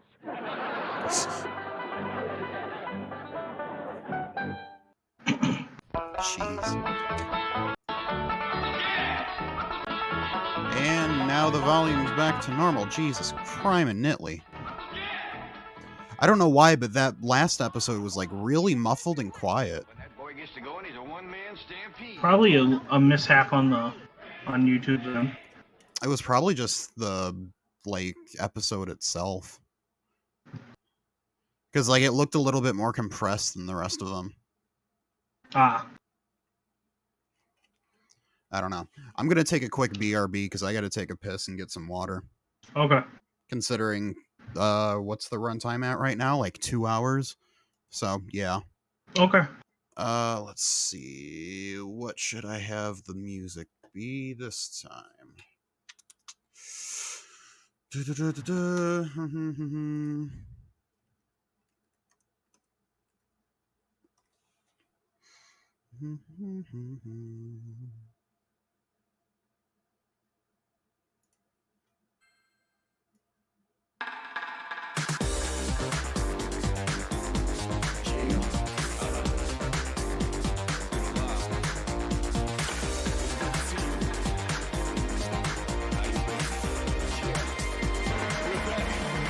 How long has it been? Hope I'm not dreaming. Looking good to aren't you?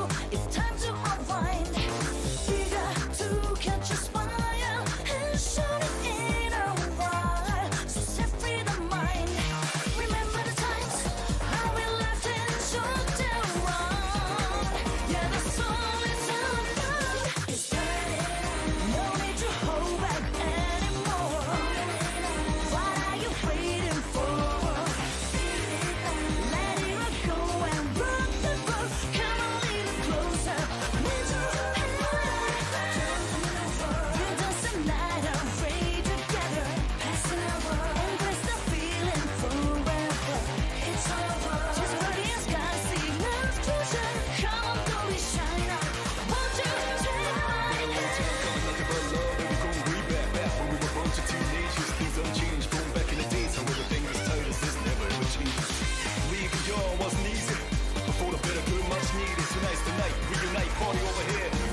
gonna get sharp like razors. So dance, play hard with bad behavior. Here comes the light of day. Don't you worry, baby. Just believe. I spread my wings like a fan. I've come to see you, so take my word. Break it down.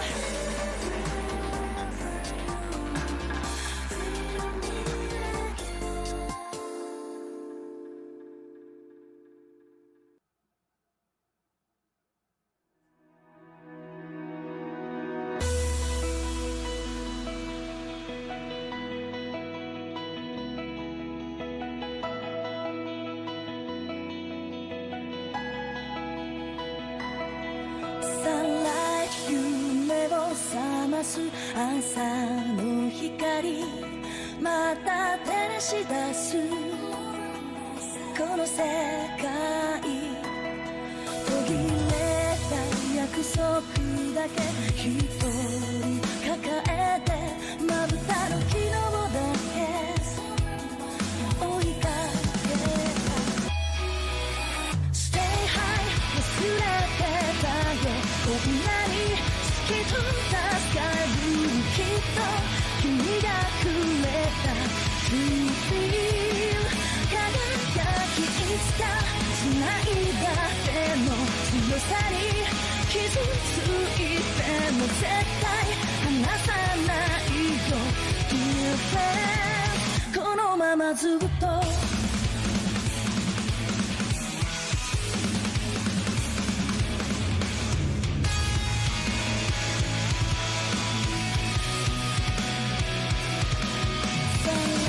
夢を覚ます朝の光そして輝き出すこの世界生きる意味を呼び疲れうつむく日もあるそれでも心には君の笑顔 Stay high 忘れてたよこんなに透き通ったスカイブルーきっと君がくれた True feel 輝き夢出されるから出会える新しい明日に絶対信じてるよ Go fade いつでもずっと Stay high 気づけばほら窓越し眩しいスカイブルーきっと明日のドアは Always green I need a new days 春の風に I realized I totally didn't even mute my microphone. Oh well. It's not like I was screaming or anything while I was downstairs. All right.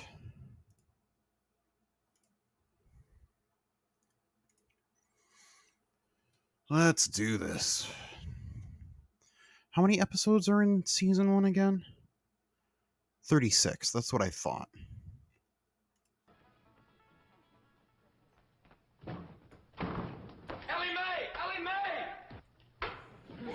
Oh, geez. Jethro just smashed the shit out of Granny.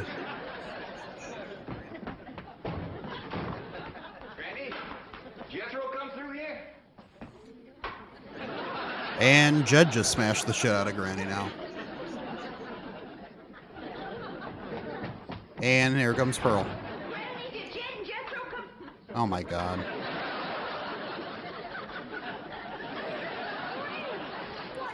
Why is Pearl the only one to notice? Jethro got to going so fast he run clean into the cement pot. Something wrong with Granny? Hello? Well, I hate to tell you this, Jed, but she's stiff as a board. At this time in the morning? I never knowed Granny to take more than a thimble full The of Hillbillies. I miss not being. What? I was gonna say how much are you watching?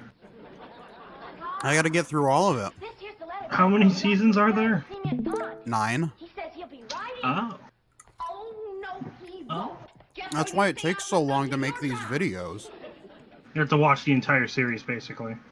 Yeah, and with this one I'm doing 3, so. Go outside and chase Jethro till he gets dry. Yeah. No, Ellie, just run him. What happened? What hit me? Going liquor, I reckon.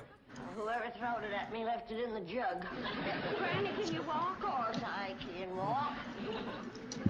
Well, then, let's walk over to the table here and sit down. I was gonna say, while, Pearl reads I miss this being letter. in public Pulling the because table people away from me. can't see how You Miss Dragons weird I open eat hitting the kiwis. juice a little? Of course not.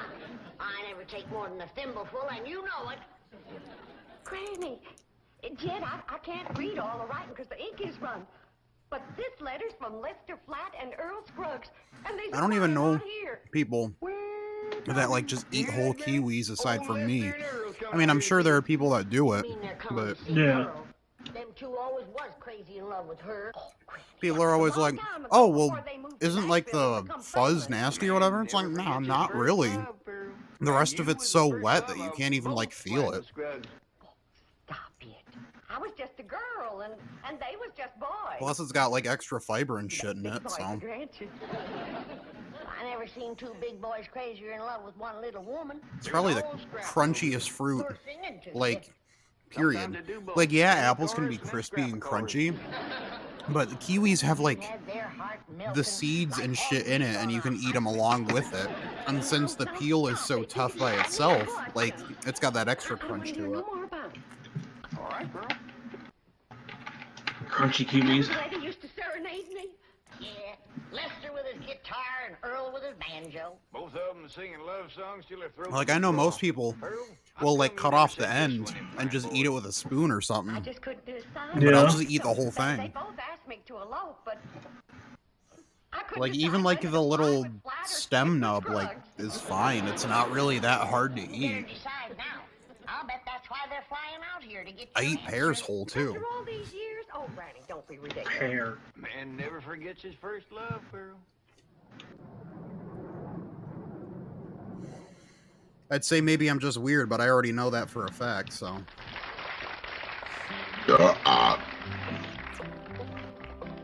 Pearl, Pearl, Pearl, don't give your love to Earl. I've got a horse and mule, 40 acres near a school, and we'll be happy as two both. This is the worst ASMR stream ever. Don't be my loving girl. Don't you marry Lester Flatt. He slicks his hair with possum fat. Change her name to Mrs. Earl Scruggs. Pearl, Pearl, Pearl, you'll get no love from Pearl. This your man is such a sap.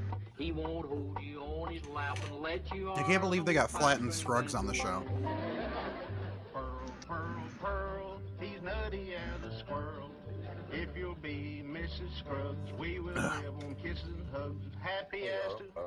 I think we better stop this song, cause yonder comes her wife. Yeah, they're jealous of Pearl as it is. Well, they got a reason to be, cause I ain't never seen a girl as pretty as her. We had to settle for second best. Why'd you stop singing, Earl? Yes, what was that song you boys were doing just now? Just an old tune we used to sing. Before Just an old tune. Oh, you're going to use it in your Los Angeles engagement? Oh, no, I don't think we better. Say, Earl, it sure will be Yes, are you going to use that country song in your Los Angeles engagement?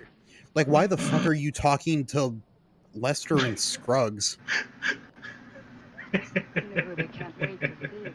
Of course, the fabulous Pearl. We've finally got a look at this raving beauty. Dying to meet her, aren't you? Why are Flats and Scruggs, like, visiting the Clampets? Any more than let it, Pearl? There's another word coming through. Like, is it just for the fact that they're country singers? I mean, pretty much. Engagement. Tee-hee. Granny was right. He's coming for your answer. You gotta get engaged to one of them. Oh, I don't believe it. Get engaged? We're breaking out the engage? You married that little girl, Scruggs. Don't you do it, Pearl. Take Lester Flatt. I ain't figuring on marrying nobody. Now, let's not have no more of this kind of talk. Well, Ma, I'm winded, but I'm dry. Jethro Scruggs. What? Bodine. Oh, go change your clothes.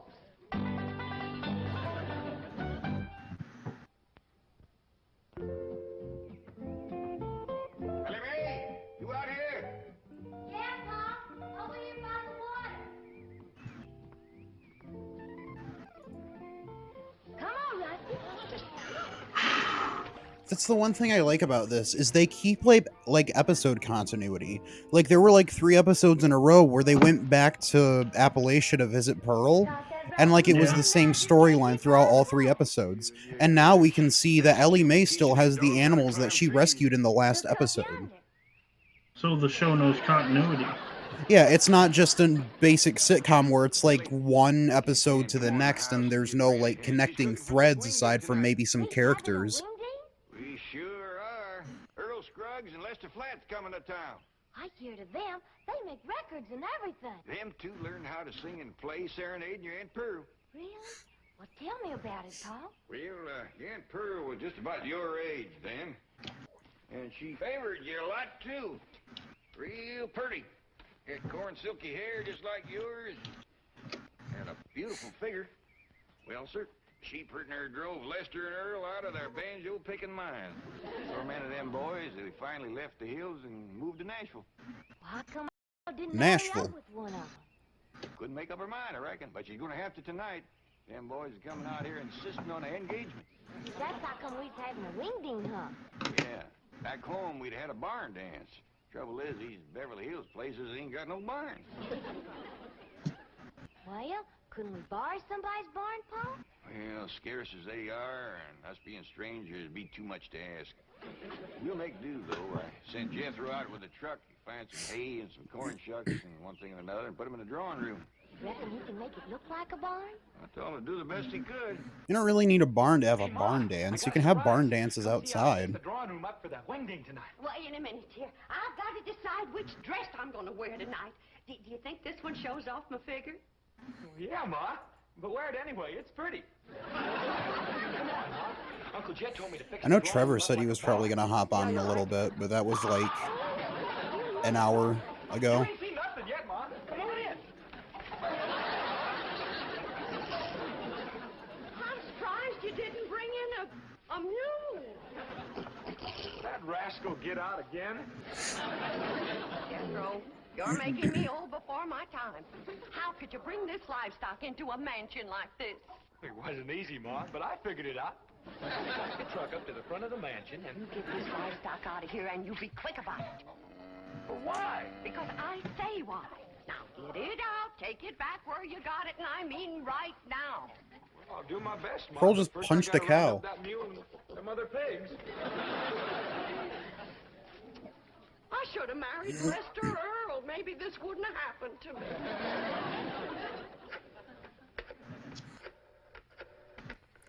I really hope that Pearl gets out of here soon.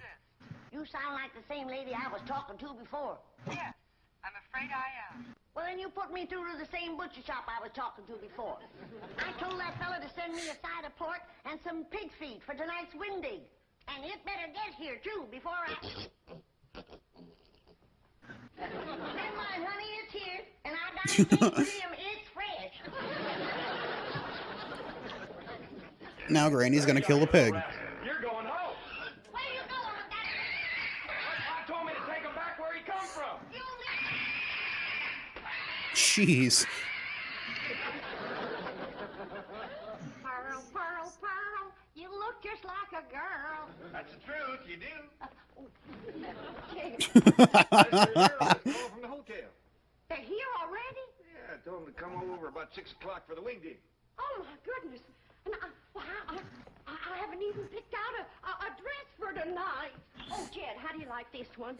Yeah, I like them all. I already looked at 6. Also, Pearl makes all her own clothes, and they're all hideous. Nope. What? I thought I'd wait and see how the years had treated them.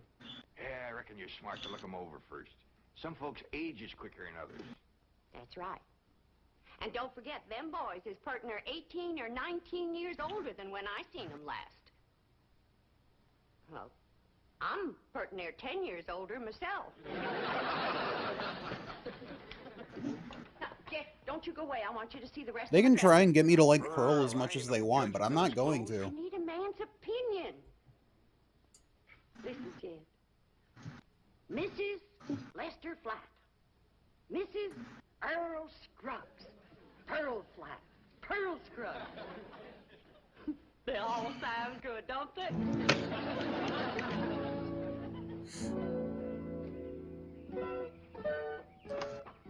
Wait for us, driver. Louise, I think we're making a mistake. Lester and Earl will be furious when they find out about this. Let him be furious. I want to get a look at Pearl before that party tonight. I want to know how I'm going to stack up. But we've just spent 3 hours. So why are these girls here again? You look gorgeous. So do you. But maybe Pearl looks super gorgeous. Louise, be sensible.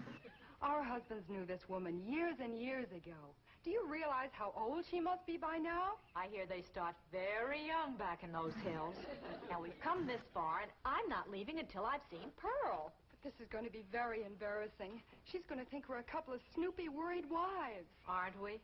Yes, but look, Wait, are if that it'll make is you feel those any better, we are won't those tell girls who we are. We'll say we're, a Flats couple and of Scruggs' those, wives? house-to-house cosmetic saleswomen. So then why does you'll Pearl find think? out who we are at the party. They will all have a good Oh laugh my over it. God! Now, come on. Again, this is why I hate Pearl. She doesn't think about anybody else. She sees that Flats and Scruggs are coming to visit, and she immediately assumes, oh, that must mean that they're going to want to get engaged to me. I hate her. It's the same thing happened with Mr. Drysdale. Mrs. Drysdale went off to like some health retreat, and Mr. Drysdale wanted Pearl to come over to be his housekeeper, and Pearl, not even asking Mr. Drysdale if he was single, assumes that he was asking her to marry him. I need your help. She has no thought capacity for anything other than what she has her sights set on, because she doesn't stop to communicate and ask. Who are you? These ladies sells beauty cream, Granny. Oh, you can see I don't need none. Come, kid, I need you. Well, Pearl will be down directly. She comes down them stairs every 5 minutes wearing a different beautiful gown. She's trying to pick one for the wingding tonight. Take yourself to home.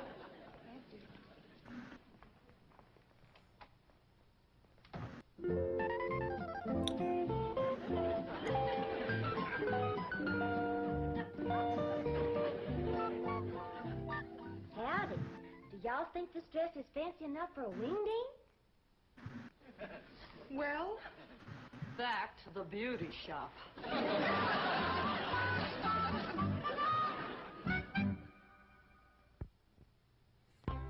This is the kind of sitcom trope I don't like, is the whole miscommunication, misunderstanding thing. If people would just stop for 30 seconds and talk things out, it wouldn't get so bad. Yeah. Like, it's not funny, it's just frustrating. Well, they better get here quick before Jethro has all the victuals at. Lester and Early, Charlie's wonderful. Brother, didn't come yet, Pearl. Well, why'd you call me, Granny? The dress is terrible, Pearl. We're not in the 1850s. And my paw spread.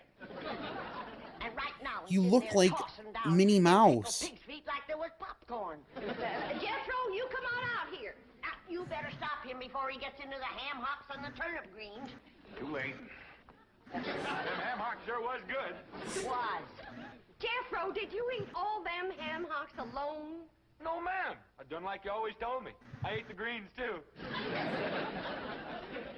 Hi, everybody. I taught Skippy and Honey a little trick to do at the wingding. Annie Mae, what happened to that pretty dress you was wearing? Oh, Pa, I can't square dance in that thing. And it ain't good for working with my critters, neither. Lester and Earl don't get here soon. Our wingding is gonna fall apart. Oh, there they are. I tell you, Earl, I just don't What? understand it. Their wives spent There all they are. afternoon in the beauty shop and then went back again tonight. That's what we get for marrying city women. Yeah, I reckon we'll just have to leave the party tonight at 9 o'clock and go pick 'em up. I reckon so. Hey, I've got an idea.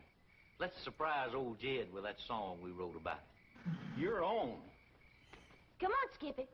Wait, did Flat and Scruggs in the Beverly Hillbillies continuity, like, write the theme song? Because I know that they wrote it in real life, but they were just talking about, let's sing Jed that song that we wrote for him.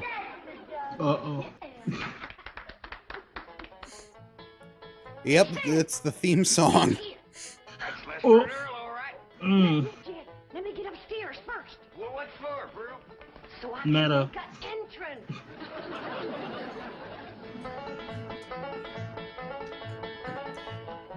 Now, this is a story about a man named Jed. Poor mountain man bear that kept his family fed. Then one day he was shooting at some food, and up from the ground came a bubbling fruit. Oh, that is. Black gold, Texas tea. Come in. You know Granny and Jethro and his daughter Ellie Mae. Howdy. Where'd that song come from y'all was singing out there? Oh, we wrote it, Jed. We heard And they wrote it, Jed. clean down in Nashville. Like, where'd you think the song came from? Where's Pearl? Upstairs waiting. Come on down. What? Come on down here. Jed was like, oh, where'd that song come from? And they were like, we wrote it.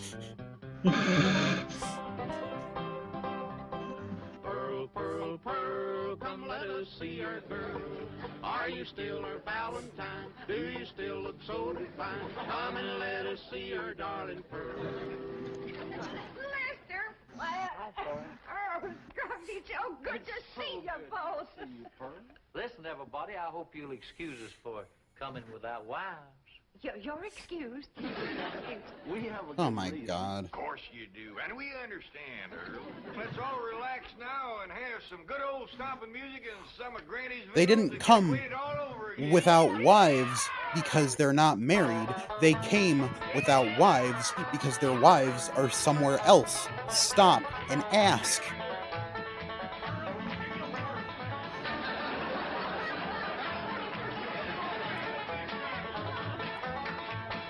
Like, I can understand Jed and Granny and Ellie Mae and Jethro not knowing, but Pearl just immediately assumes.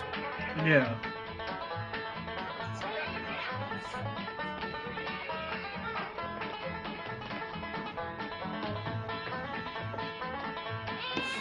That's it, everybody's invited into the drawing room for littles. Well, come on, let's go in there and get I something. remember how you boys like a nice roast roast. And wait till you see the beauty I've warmed up for you. Pearl, just a minute now. I want to talk to you. And I cooked up a great big mess of grits, some possum shanks, some sweet potatoes, some grits, and some pone. Look what your dog has done. Oh, I'm awful sorry, Granny. I'll get him right out. Get him on. Come on, Jethro. To be fair, it's not all Ellie Mae's fault for having the dogs. It's kind of Granny's fault for just setting the food on the table in a place that's full of dogs.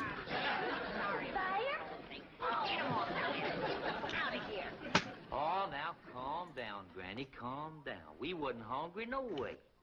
I tell you what you do, you come over here and set yourself down in this chair, and Earl and me will play you some soothing music. Did they just write a song for everybody? Well, you better get to liking one better than the other one. There's just too many pretty women out here in Beverly Hills. Now, you take them two come to the door this afternoon selling beauty cream. If Earl and Lester ever gets a look at them, you ain't gonna keep them on the string for long.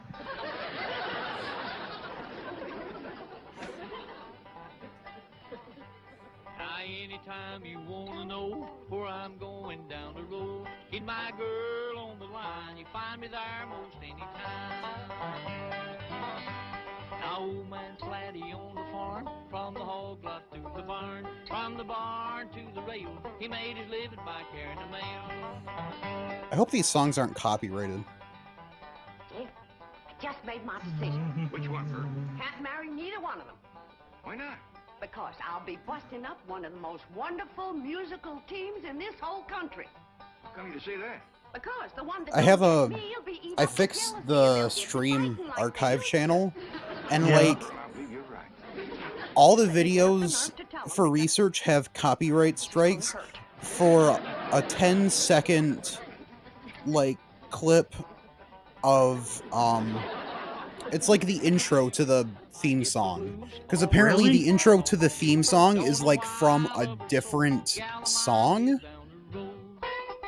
So it's like the 10-second banjo clip that plays transitioning into the theme song, and that 10-second clip is what's copyrighted. It doesn't block the videos though, so that's fine. It's not like I'm really trying to monetize a stream archive channel right now anyway. Let's But ask Pearl and all the rest of them to square dance. All right. That's a great idea.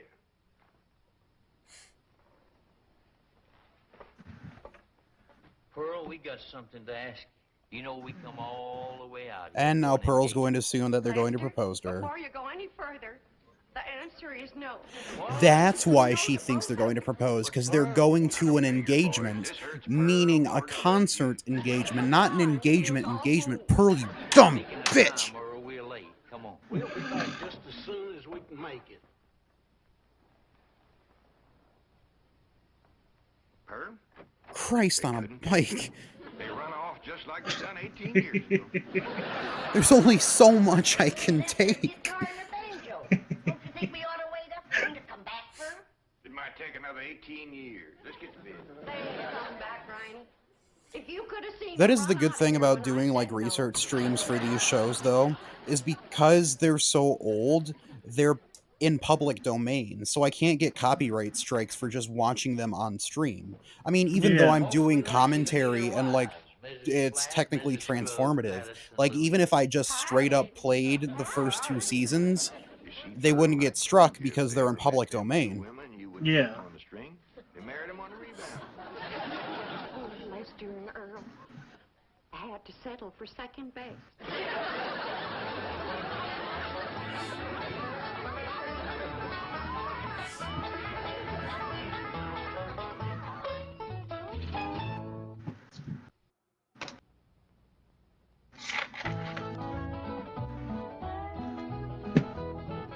This episode is titled Jed Plays Solomon. I don't like the sound of that. Because isn't Solomon the king that wanted to cut a baby in half? I believe so, yes. So... What's going on, Pearl? How come you brought in your son? I'm just trying to think of, like, how that's going to connect to the episode, and if that's a good thing or not. Because, I mean, King Solomon did a lot of other stuff, but he's known, at least in, like, Sunday school circles, as that king that tried to cut a baby in half. Well, May give me her word that she keep them dogs outside, especially while you was performing. How they getting in here? I don't know, but we And find Pearl's out. still trying to do her stupid Stay here and music watch the front lessons. door. I'll go watch the cellar door. You know he can't get in the back because Granny's in the kitchen. Pearl, you go on in the drawing room and cut loose.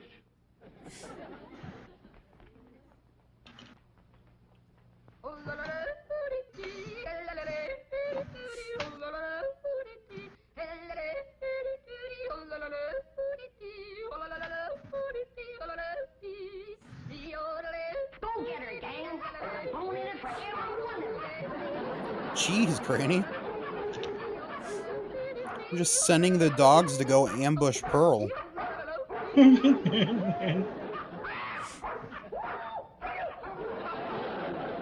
How did Pearl and all of those dogs get on top of the piano?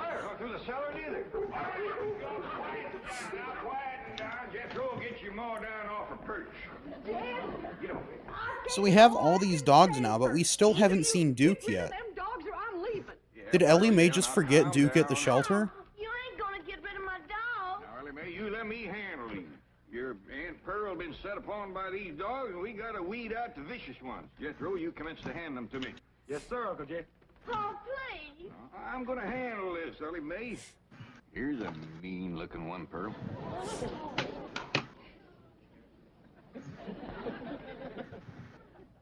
Well, I don't reckon he's one of the mean ones, Jed. You can keep that one, Ellie. Uh-oh, look what we got here. The ringleader. You ever see such a vicious-looking face? He ain't exactly a ringleader. He just kind of went along with the mob. Yeah, let's not talk about mob mentality right now, Pearl. Look at this ornery one here. Don't get too close to this one. Look at him. Guilty as sin. Oh. Praying for mercy.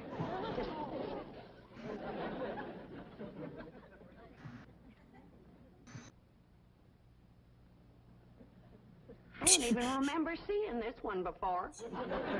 Give me the next killer. How about this mean-looking environment here? I feel like they're just accumulating dogs at this point. They are. I mean, they must be, you know? Like they're just coming out of nowhere. Just watch the number grow as the episodes go on. Next thing you know, it'll be the Beverly Dog Farmers.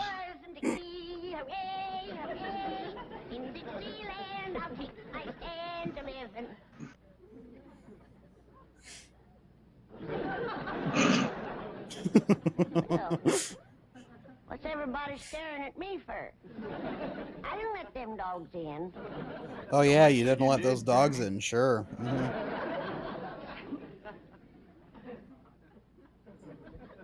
My own kin has turned against me, giving me the evil eye. You want to get shed of me because I'm old and ailing and all crippled up with the rheumatism and the lumbago. Worn out in the service of my kin. It's lumbago, Arthur. Lumbago. My lumbago, Arthur.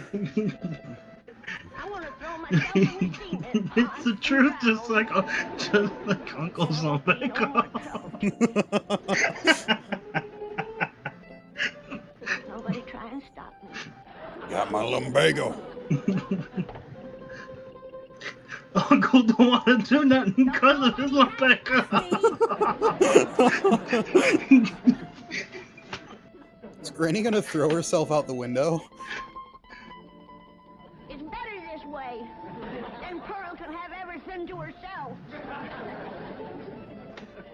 Granny's gonna commit Sudoku. Well, Pearl, you heard her. Reckon you better take over the kitchen. All right, Jed, I'll get right out there. You keep out of my kitchen. Oh shit! Put me down.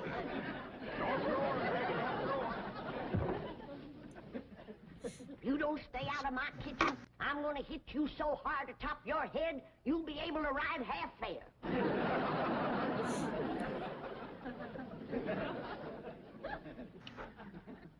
If that poor old wore-out, sick, crippled little woman ever gets her strength back, we better all look out.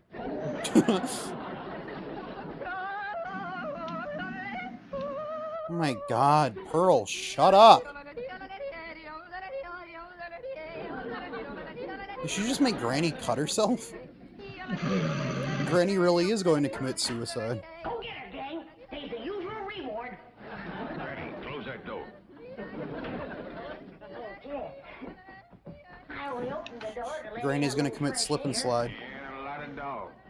Well, I just can't take Pearl screeching any longer. Sounds like a pine knot in a sawmill. Miss Drysdale's been complaining, too. Calls the police most every day. That ain't a bit neighborly, is it? Oh, that's why the police keep coming. Because Mrs. Drysdale is calling them because of Pearl's yodeling. I don't blame her.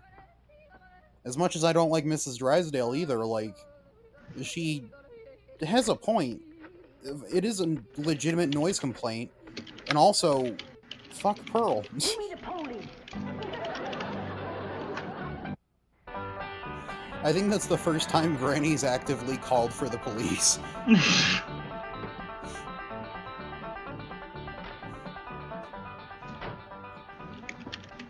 Man, I thought that complaint would never come through. How could anyone complain about a thing as beautiful as Pearl's yodeling?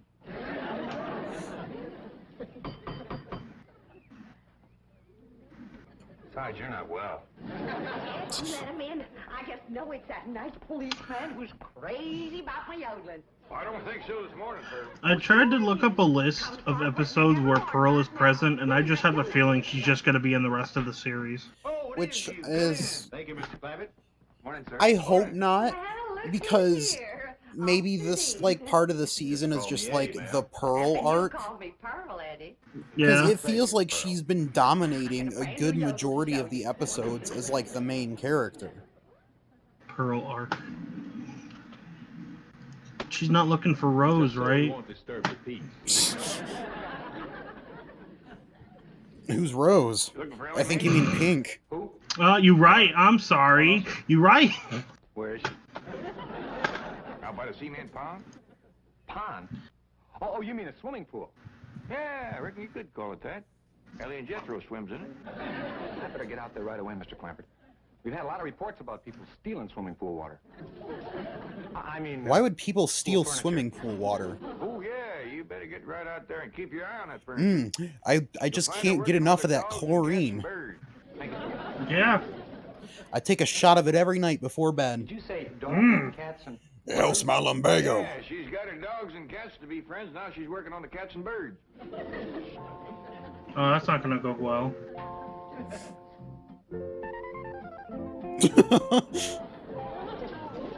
Everybody can be friends if they just try. And you two is friends now. Just remember, Rusty, folks don't eat their friends. You two have a good ride and go show Granny Birds how are y'all friends, make up. not food.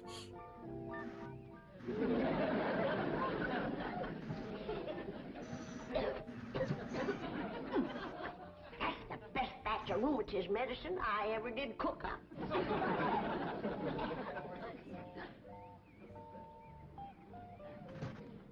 Yes, sirree. That's first rate.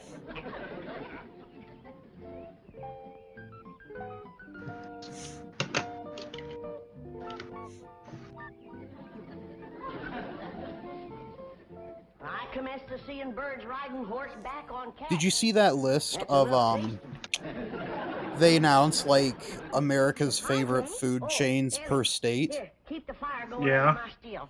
And Michigan's is Jollibee, even though Jollibee has no store locations in Michigan. Yeah, it was like, what is it? In one state has a food place called Mod. Yeah. One of the Indiana's is Blimpie, even though I think there's like one Blimpie location open still. Blimpie? What the fuck is Blimpie? And New York is Sbarro. Sbarro's fucking dead, man. Exactly. When we went to New York in March, like we walked past the abandoned Sbarro building. Bro, I remember when Sbarro was so fucking popular, it'd be in the fucking movie theaters. And then like all of the West Coast is In-N-Out, and then California is Denny's. And then of course Texas, the biggest state, is just a big orange slab of Whataburger. Ah, yes. And apparently Hawaii's is Burger King. Makings of a first-rate yodeler. Oh, say, I gotta get back to the car and check in. Of course Florida is Dave and Buster's. Oh, is it all right? Sure, come on. And almost all the southern states are Chick-fil-A's or Popeye. An officer of the law. That's right. Just come along quietly. Of course. Remember, I've got a gun. Wisconsin is Culver's. That kind of makes sense. That policeman arrested Ma. Arrested her? Yes, sir. He had her by the arm and dragging her out to his police car. Alaska's Bubba Gum Shrimp Company. I wouldn't have called the police if I thought... Granny, you mean you set the police on Pearl, your own kin? I reckon I did, Jed. I don't recollect it quite clear. I guess it's because I'm so old and sick and ailing and puny and frail and all crippled up with Now, don't start that again. Granny, I just can't understand you turning on your own kin.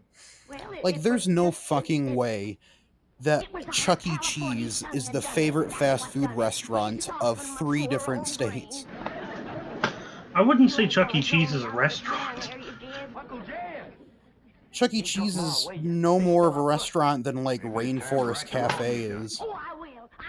Yeah. Or Dave and Buster's. I sure wish I could invite you into the kitchen for some... I think it's Rhode Island that's Olive Garden. So mean and cantankerous when it comes to... Pearl, forgive me. I'm the one that set the law on you. Please forgive me, Pearl. I'm so ashamed. Forgive me, Pearl. Don't let Jim throw me out of the class. You set the law? Oh, I'm low, Pearl. Awful low and mean. Step on me, Pearl. Step on me. Step on me like you would a worm. Tromp on me. Man. Land your feet on me. What the hell are you doing, Granny? Mr. Policeman, run over me. Granny's joining the protests. To the buzzard. All right, Granny, now that's enough.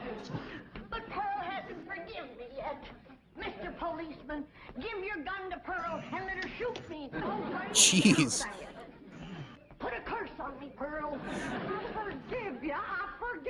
But I deserve to be punished, and punished bad. Sing to me, Granny's into some shit. Granny Pearl done said she I mean, when you lived as long as Granny has. Am I welcome to the bosom of my family? I reckon. Pearl, you are an angel. You can have anything I got anytime. You can have any part of my kitchen. Throw me out of it. Set the dogs on me. Take your I thought she was gonna say set the dogs on fire. Walk me, Pearl. In the house. Come on in the house and walk me, Pearl. Jesus Christ. I'm sorry, Mr. Policeman, but Granny, you know, she gets worked up every now and then. I understand. Now I can invite you in the kitchen to have some victuals and coffee. Oh, no, Maybe thanks. Judd's gonna No, be pardon me. Solomon We by gotta like get moving. splitting the house in half. Like this is Granny's area and this is Pearl's area, because like they kept fighting over the kitchen and shit. Yeah. Well, you come back and see us here. We will. Just keep yodeling. Bye now. Bye. There could have been a lot of better like names for the episode though, like Jed draws the line, or Jed splits the family, or something like that. Not You know, Jed here's a plays guy with all these Solomon. millions in this big, beautiful mansion, and guess how they heat the water for their swimming pool? How? Well, they got this big, round kind of copper boiler, see? And coming out of the top is this kind of spout. And attached to that is this corkscrew tubing that goes down and leads into a big jar. Right. And they keep this fire going under this big boiler. Officer Kelly. But imagine how long it would take to City get all... boy. Yes, sir? You have just described the still. A what? Still. No wonder they got so much money. These people are moonshiners. No, they're not. Oh my god. Are we gonna have another misunderstanding situation? I don't know, are we? They're not moonshiners. They found oil. They just happen to have a still in their backyard because they like to brew their own cider. It's my pleasure. It's an honor to be in the same kitchen with such a good cook as you are. What you making? My special sweet potato pie. Did you hear that, kid? Did you hear what this beautiful cousin of yours is making? Yeah, I heard, Granny. Before I go on to my reward, would you give me the receipt for that pie? I want to make it for the angels up yonder. That is, if they'll take me in after the shameful thing I've done today. Granny. The law and my own kin. A devil got into me, Pearl. Granny, don't go to bawling. 'Twas no harm done. But kinfolks should stick together. That's the truth. Blood's thicker than water. Did you hear what he said? Did you hear what Jed said? That's the wisest thing I ever heard in all my life. Yeah, but Pearl ain't got no Moses blood in her. She got that Clampett blood, so you two ain't related. Granny, I didn't make it up. But nobody ever said it like you said it. It makes me proud to belong to your clan. I do belong. I do. Oh, bless you. Bless you both. I don't deserve such good kin. Pure pleasure to see you all getting along at last. Reckon it takes a storm to bring out the rainbow. Did you hear what I said? Pearl, don't strain yourself reaching for anything like that here. Stand on me. What is wrong with you, Granny? Granny, calm the fuck down. Well, I've got to make up for what I've done to you, Pearl. Order me. Command me. I don't like that, Granny. Have a couple of pie tins. What else, Pearl? Hand me the flour. What else, Pearl? Well, Granny, maybe you could help me later. Right now, I just would kind of like to be in the kitchen by myself. I understand. I've got some things outside I can tend to. It's just I want this potato pie to be special good for Eddie. Officer Dean, good-looking policeman. Oh, I wouldn't get too thick with the law, Pearl. They can be awful nosy. Oh, Eddie and me's just yodeling acquaintances. So far.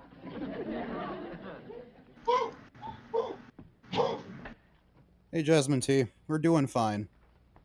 Remember, Pearl? It's been a long day. Where there's the law, there's trouble. As sure as a goose goes barefoot.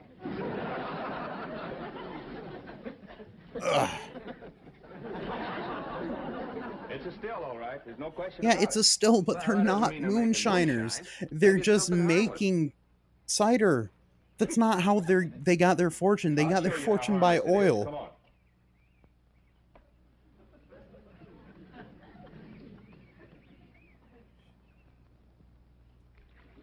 Why are you pour? Strike a match. Don't. They're going Now to. toss the match in there. In the No. water? Toss it. Is the entire pool gonna go up? No, just okay. Hey, Sarge. I mean, yeah, it's a pretty long day when you're just she's not responsible. doing this I don't for think 3 Pearl is hours either. straight. Mr. Clampert seemed like such a wonderful man. It's probably That's why Granny. these videos take so Anybody long who'd to ride out in make. front of a police car and say, Because "Run there's over me," 9 has got seasons to of be this. gas. And we're researching Maybe Granny 3 doesn't know it's shows. wrong to make that stuff. That's possible. Pearl refuses to give up the. Well, Pearl was right. And this Yeah, is and just there's like the Granny's old preliminary research. This isn't the in-depth stuff. This is just the basic premise of the show and understanding the characters. It has nothing to do with the behind-the-scenes aspects Say, yet. Pearl, you seen anything of them 2 policemen? Not since they left. Yeah, that's just it. They didn't. Their police car's still out front. Oh, Black Eddie. Oh, I hope he's not so gone on me that he's neglecting his duty. Oh, here's Granny. Back to help you, Pearl. Good. Granny, I need your rendering skillet. I'll see that you get it, Pearl. See, I was just Basically what, police car's still out we're front. doing this research for a show that I run on my YouTube channel. It's called Primetime Preservation. It's basically, I do like mini documentary series on older television shows. Like the history of it, the development, like the people that were behind it, and then like any reboots or reimaginings that the show has had, like, recently. Granny, why in the world did you... I heard the meal gong. It's middle. It's really satisfying work, but it does take quite a while. That's why I decided to start doing these streams, so that way at least I'm not completely radio silent. And I reckon she better tell Oh me yeah, to my come YouTube right is just the same name as my Twitch channel. It's just the Arc Wielder. I've got some other videos on there too. I run a series called Wheel of Misinformation, where I just go around and debunk like pseudoscience and conspiracy theories and stuff like that. Fit to belong to the clan. Granny, you promised me you wouldn't make no more moonshine. I'm making medicine. Do you want me all gnarled up and twisted in the grip of my rheumatism? Is that the thanks I It's nice to actually have somebody in chat for once, so you're not just talking to thin air. Law, 2 policemen. Barricade the door. Get the table. Lay Pearl's body across it and we'll shoot from behind her. Ellie, you get the flag. Jethro, you get the guns. And I'll throw knives at him till you get back. Granny's first instinct with basically anything that threatens any of her kin is to just go and fight. What are we, a clan or a nest of mice? You heard me. Jethro, you and Ellie take some of that cold water. Bring your ma, too. I'll take care of the law. Labby, we'd like to talk to you about that still down by the swimming pool. Yes, sir. I figured you'd catch me sooner or later. Well, I'm ready to go with you. I make no trouble. Yeah, Granny is like arguably the strongest member of the Clampett family, even though they paint her as like this frail old lady who can't do anything. She's ready to go out there and kick some ass if need be. Young'uns, it's my still. Now, come on. Arrest me. Let's get it over with. Well, that ain't true. If you want to know who that still belongs to, I'll tell you. Wants to be Iroh is Granny? Yeah, pretty much. It's me. I mean, you could probably combine both in some ways. I don't know if Granny's temper would get along that well, though. Except me. And if it's again the law to make a little rheumatism medicine, then take me to the chain gang. Here's like we's all going to the chain gang. Nobody will go anywhere if Granny will promise to stop making rheumatism medicine. Well, Granny is the dragon of will Appalachia. hold me through the winter. Well, I wouldn't count on that. You see, we accidentally spilled all the evidence into the swimming pool. Swimming pool?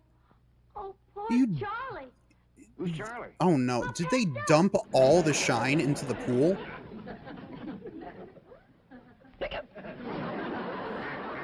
And now Charlie is drunk. Wonderful.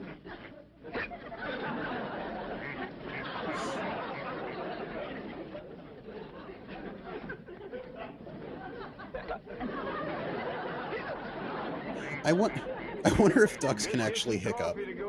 We were talking about this earlier, but like we've never seen a cat swim until Ellie Mae taught a cat to swim.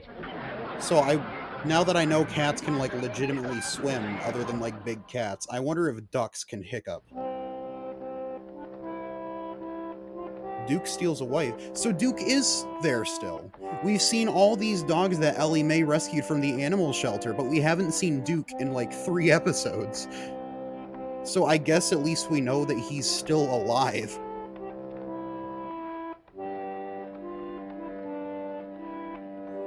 Seen a deer hiccup. I guess that would kind of make more sense though, because deer have similar throat structures since they're mammals, but I don't know if the throat structure of a duck is as similar, especially considering the beak isn't as malleable as lips are. I mean, granted, a hiccup isn't really dependent on the shape of the lips, but it has to do with the nasal passage system and trying to resuscitate your lungs in order to get enough air. Give it to him, Granny? If he wants it. Of course he wants it, don't you, Duke? Look at here, Duke. Look at this nice bone. Yeah, pelicans can stick their spines out of their mouths. I think hornbills can do it too. I know pelicans, and then I think it's... No, not hornbills, shoebills. You could brew up some of that tonic. Sure. I could brew up a pot They of stick their soft spines out of bone, their mouths so they can some cool cherry off, bark bitters, which is some red clover blossoms, really, like, just... At that point, just drink some water? Why not? 'cause that won't help what they Oh, thanks for the follow. What do you reckon we got? Ellie Mae, you go on outside. I want to talk to your pa. Yes, Miss Granny.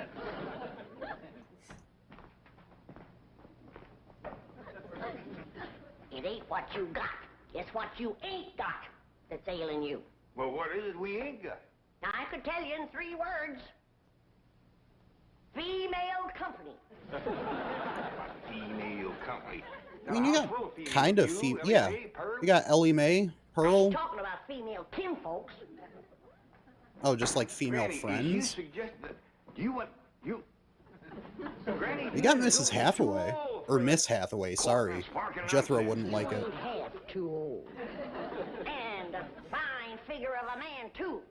Oh, no worries. He's a lot better than them I saw red-haired, your shiny chat shoes, messages, but that was like after I signed off. Yesterday was kind of a blur. plumb silly. You gonna make It's so weird because I'm relatively shy too. This whole thing is new to me. I don't normally blood stirred up? talk this much, but if I want to get out there and start making more of a presence, like, you kind of just got to step past that boundary.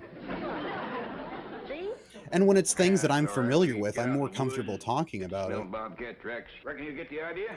Oh yeah, You want to get the idea? I spend maybe an hour before I even start streaming just making sure that my microphone setup is okay so I don't sound like an idiot because I hate the sound of my voice. Must be some kid No, there's no that regular misdiagnosed. stream schedule yet, but now that the summer's starting to come more into swing and I have like my life schedule set out, I've not necessarily every day, but try to do it at least during the weekdays in some capacity, especially for streams like this where it's just chilling out with chat and doing research and watching it. He's getting married. And then, I mean, if I have time on the weekends, maybe do like some gameplay or stuff with friends, but other than that, like, my focus for streaming is to help get research done more consistently. Because if I'm following a stream schedule while I'm doing research, it's easier to keep myself motivated rather than just, oh, do I want to sit down for 3 or 4 hours today and watch the rest of this show that I'm doing research on?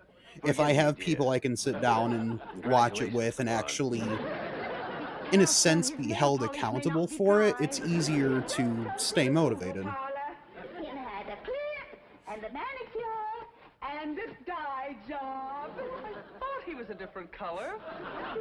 Becoming, isn't it? and so natural.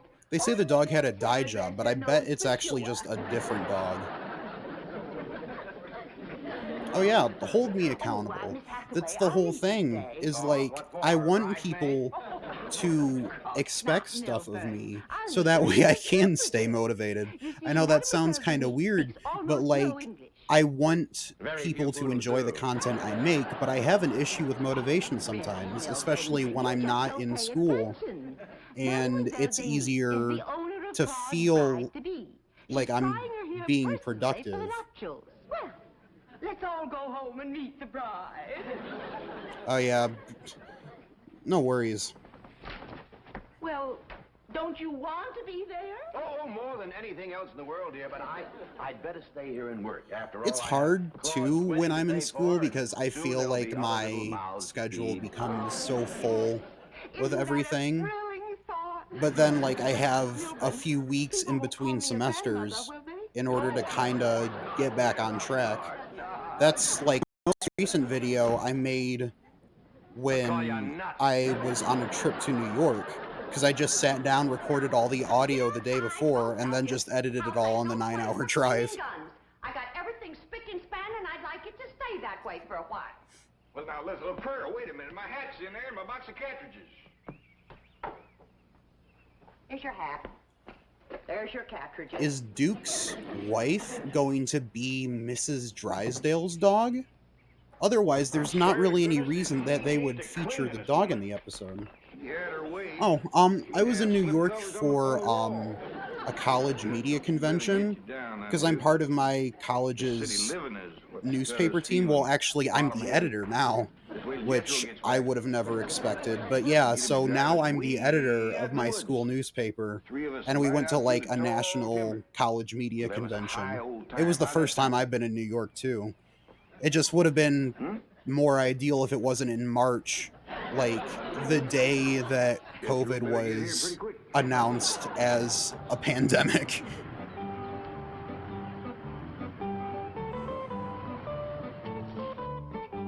Yeah, that's the thing, is I'm super used to positions of leadership, and I am very outgoing when I need to be, but it is very, very exhausting because I am a big introvert. Like, I'm willing to take hold and be a leader when I'm needed to, but for the most part, I used to just be silent and quiet and just go with the flow. Now, sight twixt them first and second trees there, you catch a glimpse of the It's so Drysdale weird house. too, because I've only been on the paper for a year now, because I started in the fall semester of last year, and I spent 3 or 4 weeks just battling with myself whether or not I wanted to actually join, because I didn't know if it was right for me. And now, jump a year later, and I'm the editor of the paper. Oh yeah, I'm certainly painfully shy to an extent too. When it comes to releasing new videos or streaming and stuff like this, I try and make sure how perfect everything is. I need to make sure that my microphone doesn't pick up like all my little lip smacks and all the clicks that my tongue makes. I need to make sure that the editing is as clean as I can get it. Like, and obviously there's always going to be imperfections that slip through the cracks. That's just inevitable. But it's still just how intricate I feel like I need to be. Granny! Yeah, Pearl. Do you know who's got a secret, sweetheart? No, Pearl. But hum it for me. I'll pick it up. It ain't a song, Granny. It's Jet. She got a lady friend, and she's purty, too. Well, the old rooster took my advice. Hey, Granny, hey, Pearl, look at all Yeah, it is really neat. I'm glad that I'm starting to, like, come out of my proverbial shell a little bit more. Thanks for wishing a great rest of the day. Hopefully it'll be okay. It looks like we're getting a thunderstorm warning that just came in. I guess I hope you have a good day too. Hope to see you in chat sometime soon. like I said, I'll probably be doing this a lot more regularly, and I saw that you followed too, so hopefully you can pop in from time to time. I reckon it was clipped that way, Ellie Mae, but the feller that done it must have had the clippers in one hand and a jug in the other. He missed the biggest part of her. Oh, Duke sure has took a fancy to her. He dug up 4 of his best bones and give them to her. Well, she done a lot for Duke, too. Before she come along, Duke was feeling low. Always happy to have you here, Jasmine T. But look at him now. Yeah. Oh, look at this here collar that Cotton Patch was a-wearing. I was afraid she'd catch it in the bushes running after Duke, so I took it off. Ain't that fancy.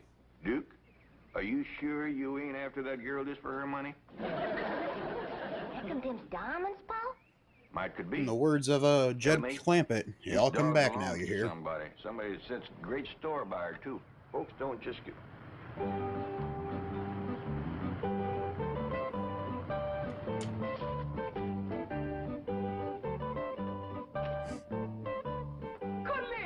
Colette, quel homme merveilleux. Vous avez trouvé mon chien bien aimé. I reckon this must be the party that owns Cotton Patch. I'll Nice put her in the car for you. Spider-Man butt slap there, Bacon.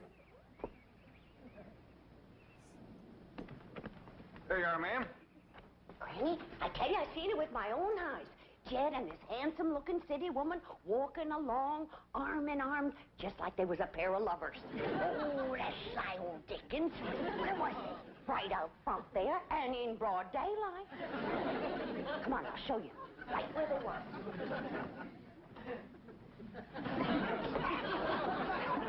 Pearl Bodine, shame on you. You gonna spy on your own cousin? I sure am. Pearl spies on everybody. Je ne sais pas comment vous remercier, mais peut-être que ça vous démontre mes vrais sentiments. Say, ma'am, here's something I reckon you'd like to have. Oh, monsieur, je vous remercie encore une fois, 1000 fois merci. I have no French experience, so I have no idea what she's saying. I could at least somewhat make out what the maid was saying, considering I took 2 years of Spanish in high school, but even that, like, if I was stranded in Spain, I could maybe ask for help, but other than I could not hold a conversation. My conversational Spanish would be trash. Hey, Granny? Yeah, Pearl. When you had a beau driving up in a fancy car and a hugging and Ooh, a the kissing thunder's you, starting to roll in. wouldn't you want your kinfolk to meet that beau? I sure would, Pearl. Especially if I was giving that beau expensive presents. You mean like a diamond choker? That's what I mean. You know, I hear tell that French women is real fond of jewelry.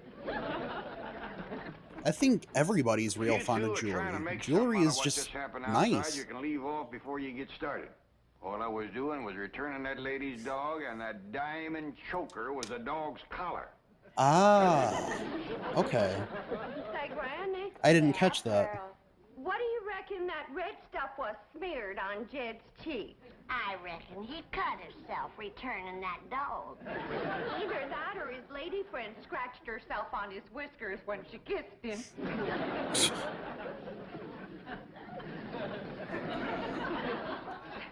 Granny and Pearl don't get along at all, so it's so weird to see them working together like this. With a crop of stubble on his face like that. You better believe it, Granny. I guess I wouldn't really call it working together, but like cooperating in some capacity. The bridal suite. I do hope you like it. I decorated it all myself. I used as much French silk as I could find. The orange blossoms are from our own tree.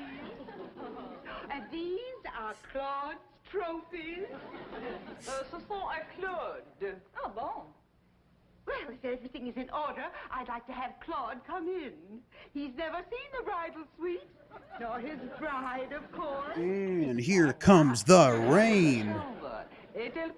Let's see, how much longer of this episode do we have left? About 9 minutes. Let's see how the weather is, because we might have to cut the stream a little bit short here, unfortunately, because this area the weather does not like to cooperate.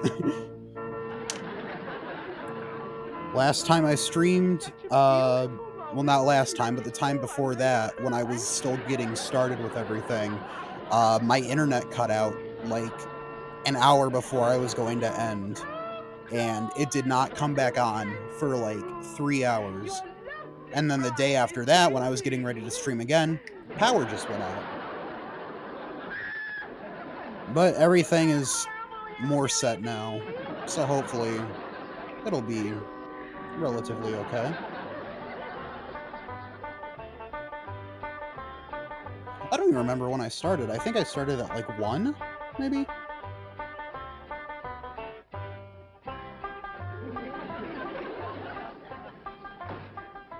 Jay, came home quick as I could. We going hunting now? You go, Jethro. I don't feel much like hunting. But that's why you said you wanted to go. You said you and old Duke was feeling all dragged out and ornery, and you wanted to go hunting to get your blood to stirring. That's what you said. Well, I ain't saying it now. Why Yeah. don't you go ahead without me? But I don't need to go hunting to stir my blood. It's already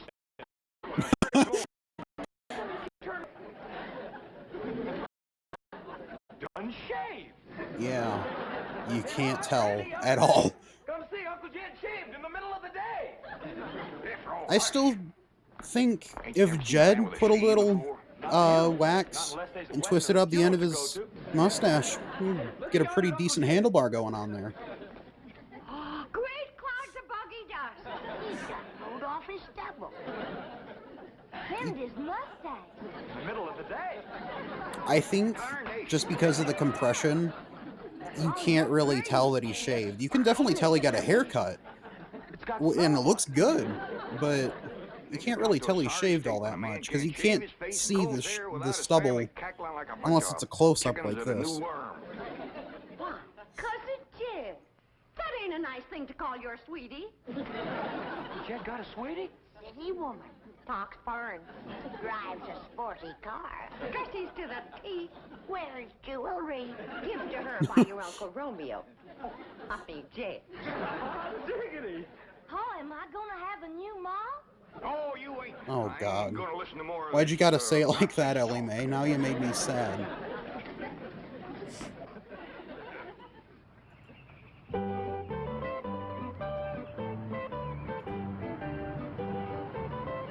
Howdy, ladies.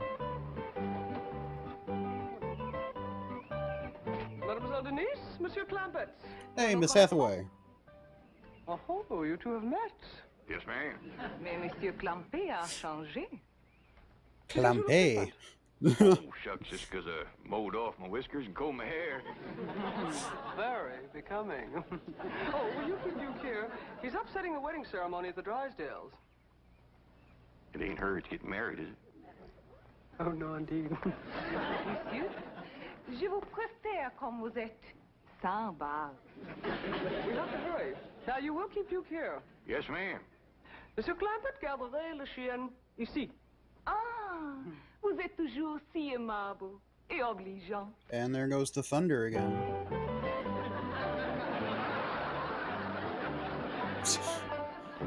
Get the little Scooby-Doo lineup going over there. It'd be funny if Jethro fell on top of all of them. I don't know why that'd be funny, but just the thought of it. Anytime you see like a Scooby-Doo lineup like that, I always just want somebody to fall and ruin the lineup. Nerves. They'll be right in. Good, good. This delay is so difficult for Claude. I hope he doesn't get one of his migraines. Well, hell's the perfume? I want to eradicate every vestige of that horrid beast from next door. Claude must never know. What in the name of FHA is this? FHA. No, I've come for my secretary. What is FHA? Margaret, this used to be my den. And there's where my TV set was. And so it's a love nest for Claude and his FHA beautiful loan. bride. Mildred doesn't. It's really you. Can hardly Federal Housing Administration loans. This is Mademoiselle Denise. And this is my... Yes, we've met. Come on, Miss Hathaway, let's get back to the bank. Oh, no, dear. Claude is about to meet his new bride. Would you like to Oh, give her away? what? Can I give Oh. Darling, Duke steals a you feel wife. more secure with his dadums at his Claude side. is supposed to get married to this dog. and the French lady thinks that Duke is Claude. Le chien de nos voisins, Duke. I'll close the window so that... Oh, here's the handsome groom. This is a magic moment. Either that or the dog wants Duke. I thought this was... Isn't this supposed to be on the second floor? Because in one of the past episodes, Granny, like, climbed up past the window. So did that dog just jump off the second floor?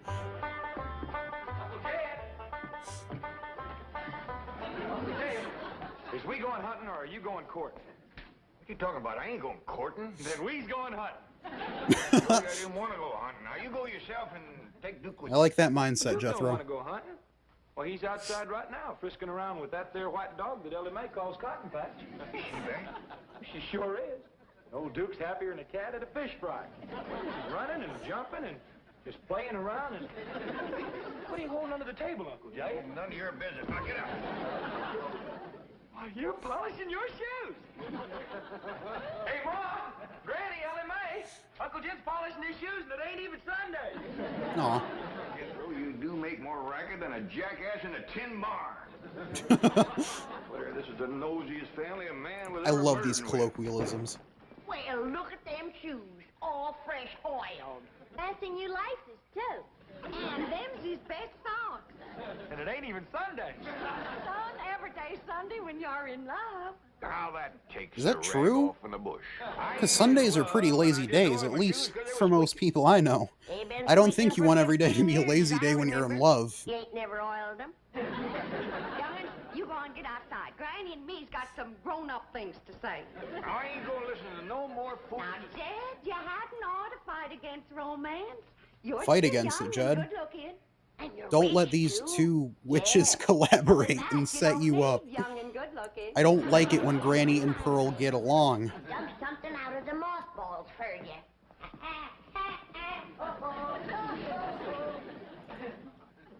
Your necktie and your derby that you wore when you came a-courting Rose Ellen, all Aw. duded up and stepping out like a chicken in high oats. I got enough for you too, Jed. I love how Granny is so supportive of Jed, even though she's his mother-in-law. Starched your fancy courting shirt.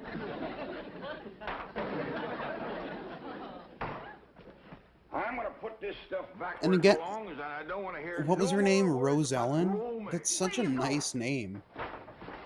I am going out and dig myself a root cellar. Does that mean that Ellie Mae was partially named after her mother? Peace and quiet. I wish we knew more about Jed's wife. At least learned more at some point. We've been getting like little hints and pieces through Granny and Jed's dialogue, but not a whole lot more. Now I demand that Claude's bride be returned immediately. Yes, ma'am. Again, it's kind of weird to just sit down and analyze it like this, but there's no other way to like look at it when you're doing the research. Ooh. The boutonniere, toss it. I'm gonna take that dog I like it. Drysdale's and do I like pick it when him Jed's dressed up in seems to just me the that suit jacket and Claire's ought to shirt. have Get the rid of the same tie, right get rid of the people to pick their own boutonniere. company. So Put we're your going hat over back there, on. And Cotton Patch, you can make up your mind who you want to court. Just like I made up mine.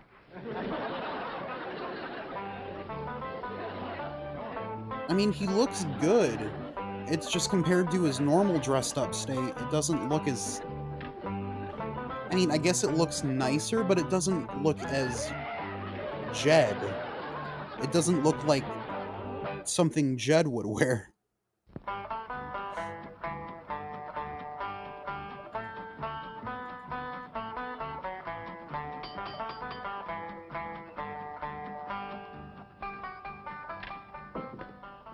You're Jed Clampett. I'd know you anywhere. Jed Clampett, just like Mother described you. Is this the first episode where it just kind of cuts through the ridge from you back home. arc? Yeah, it's mighty nice to have somebody from back Huh. home drop in on us. Well, that And kinda it's mighty sucks. nice to feel the firm, friendly grip of a real mountain man again. Come in, come in. Don't believe I caught your name. Jones. Harry. Huh. Well, I think we're gonna end here for right now, unfortunately, because this storm is kicking up pretty nasty outside. But if it calms down, we'll probably go live again later tonight. Maybe do some Overwatch or something, just to kind of stay out of the strictly research category all day long. But other than that, like, yeah, like I told Jasmine T, we'll probably be streaming more regularly now that summer's in swing and the schedule can get back on. But I don't know if I'm gonna make it a consistent thing to say it, but like I said yesterday, in the words of Jed Clampett, y'all come back now, you hear?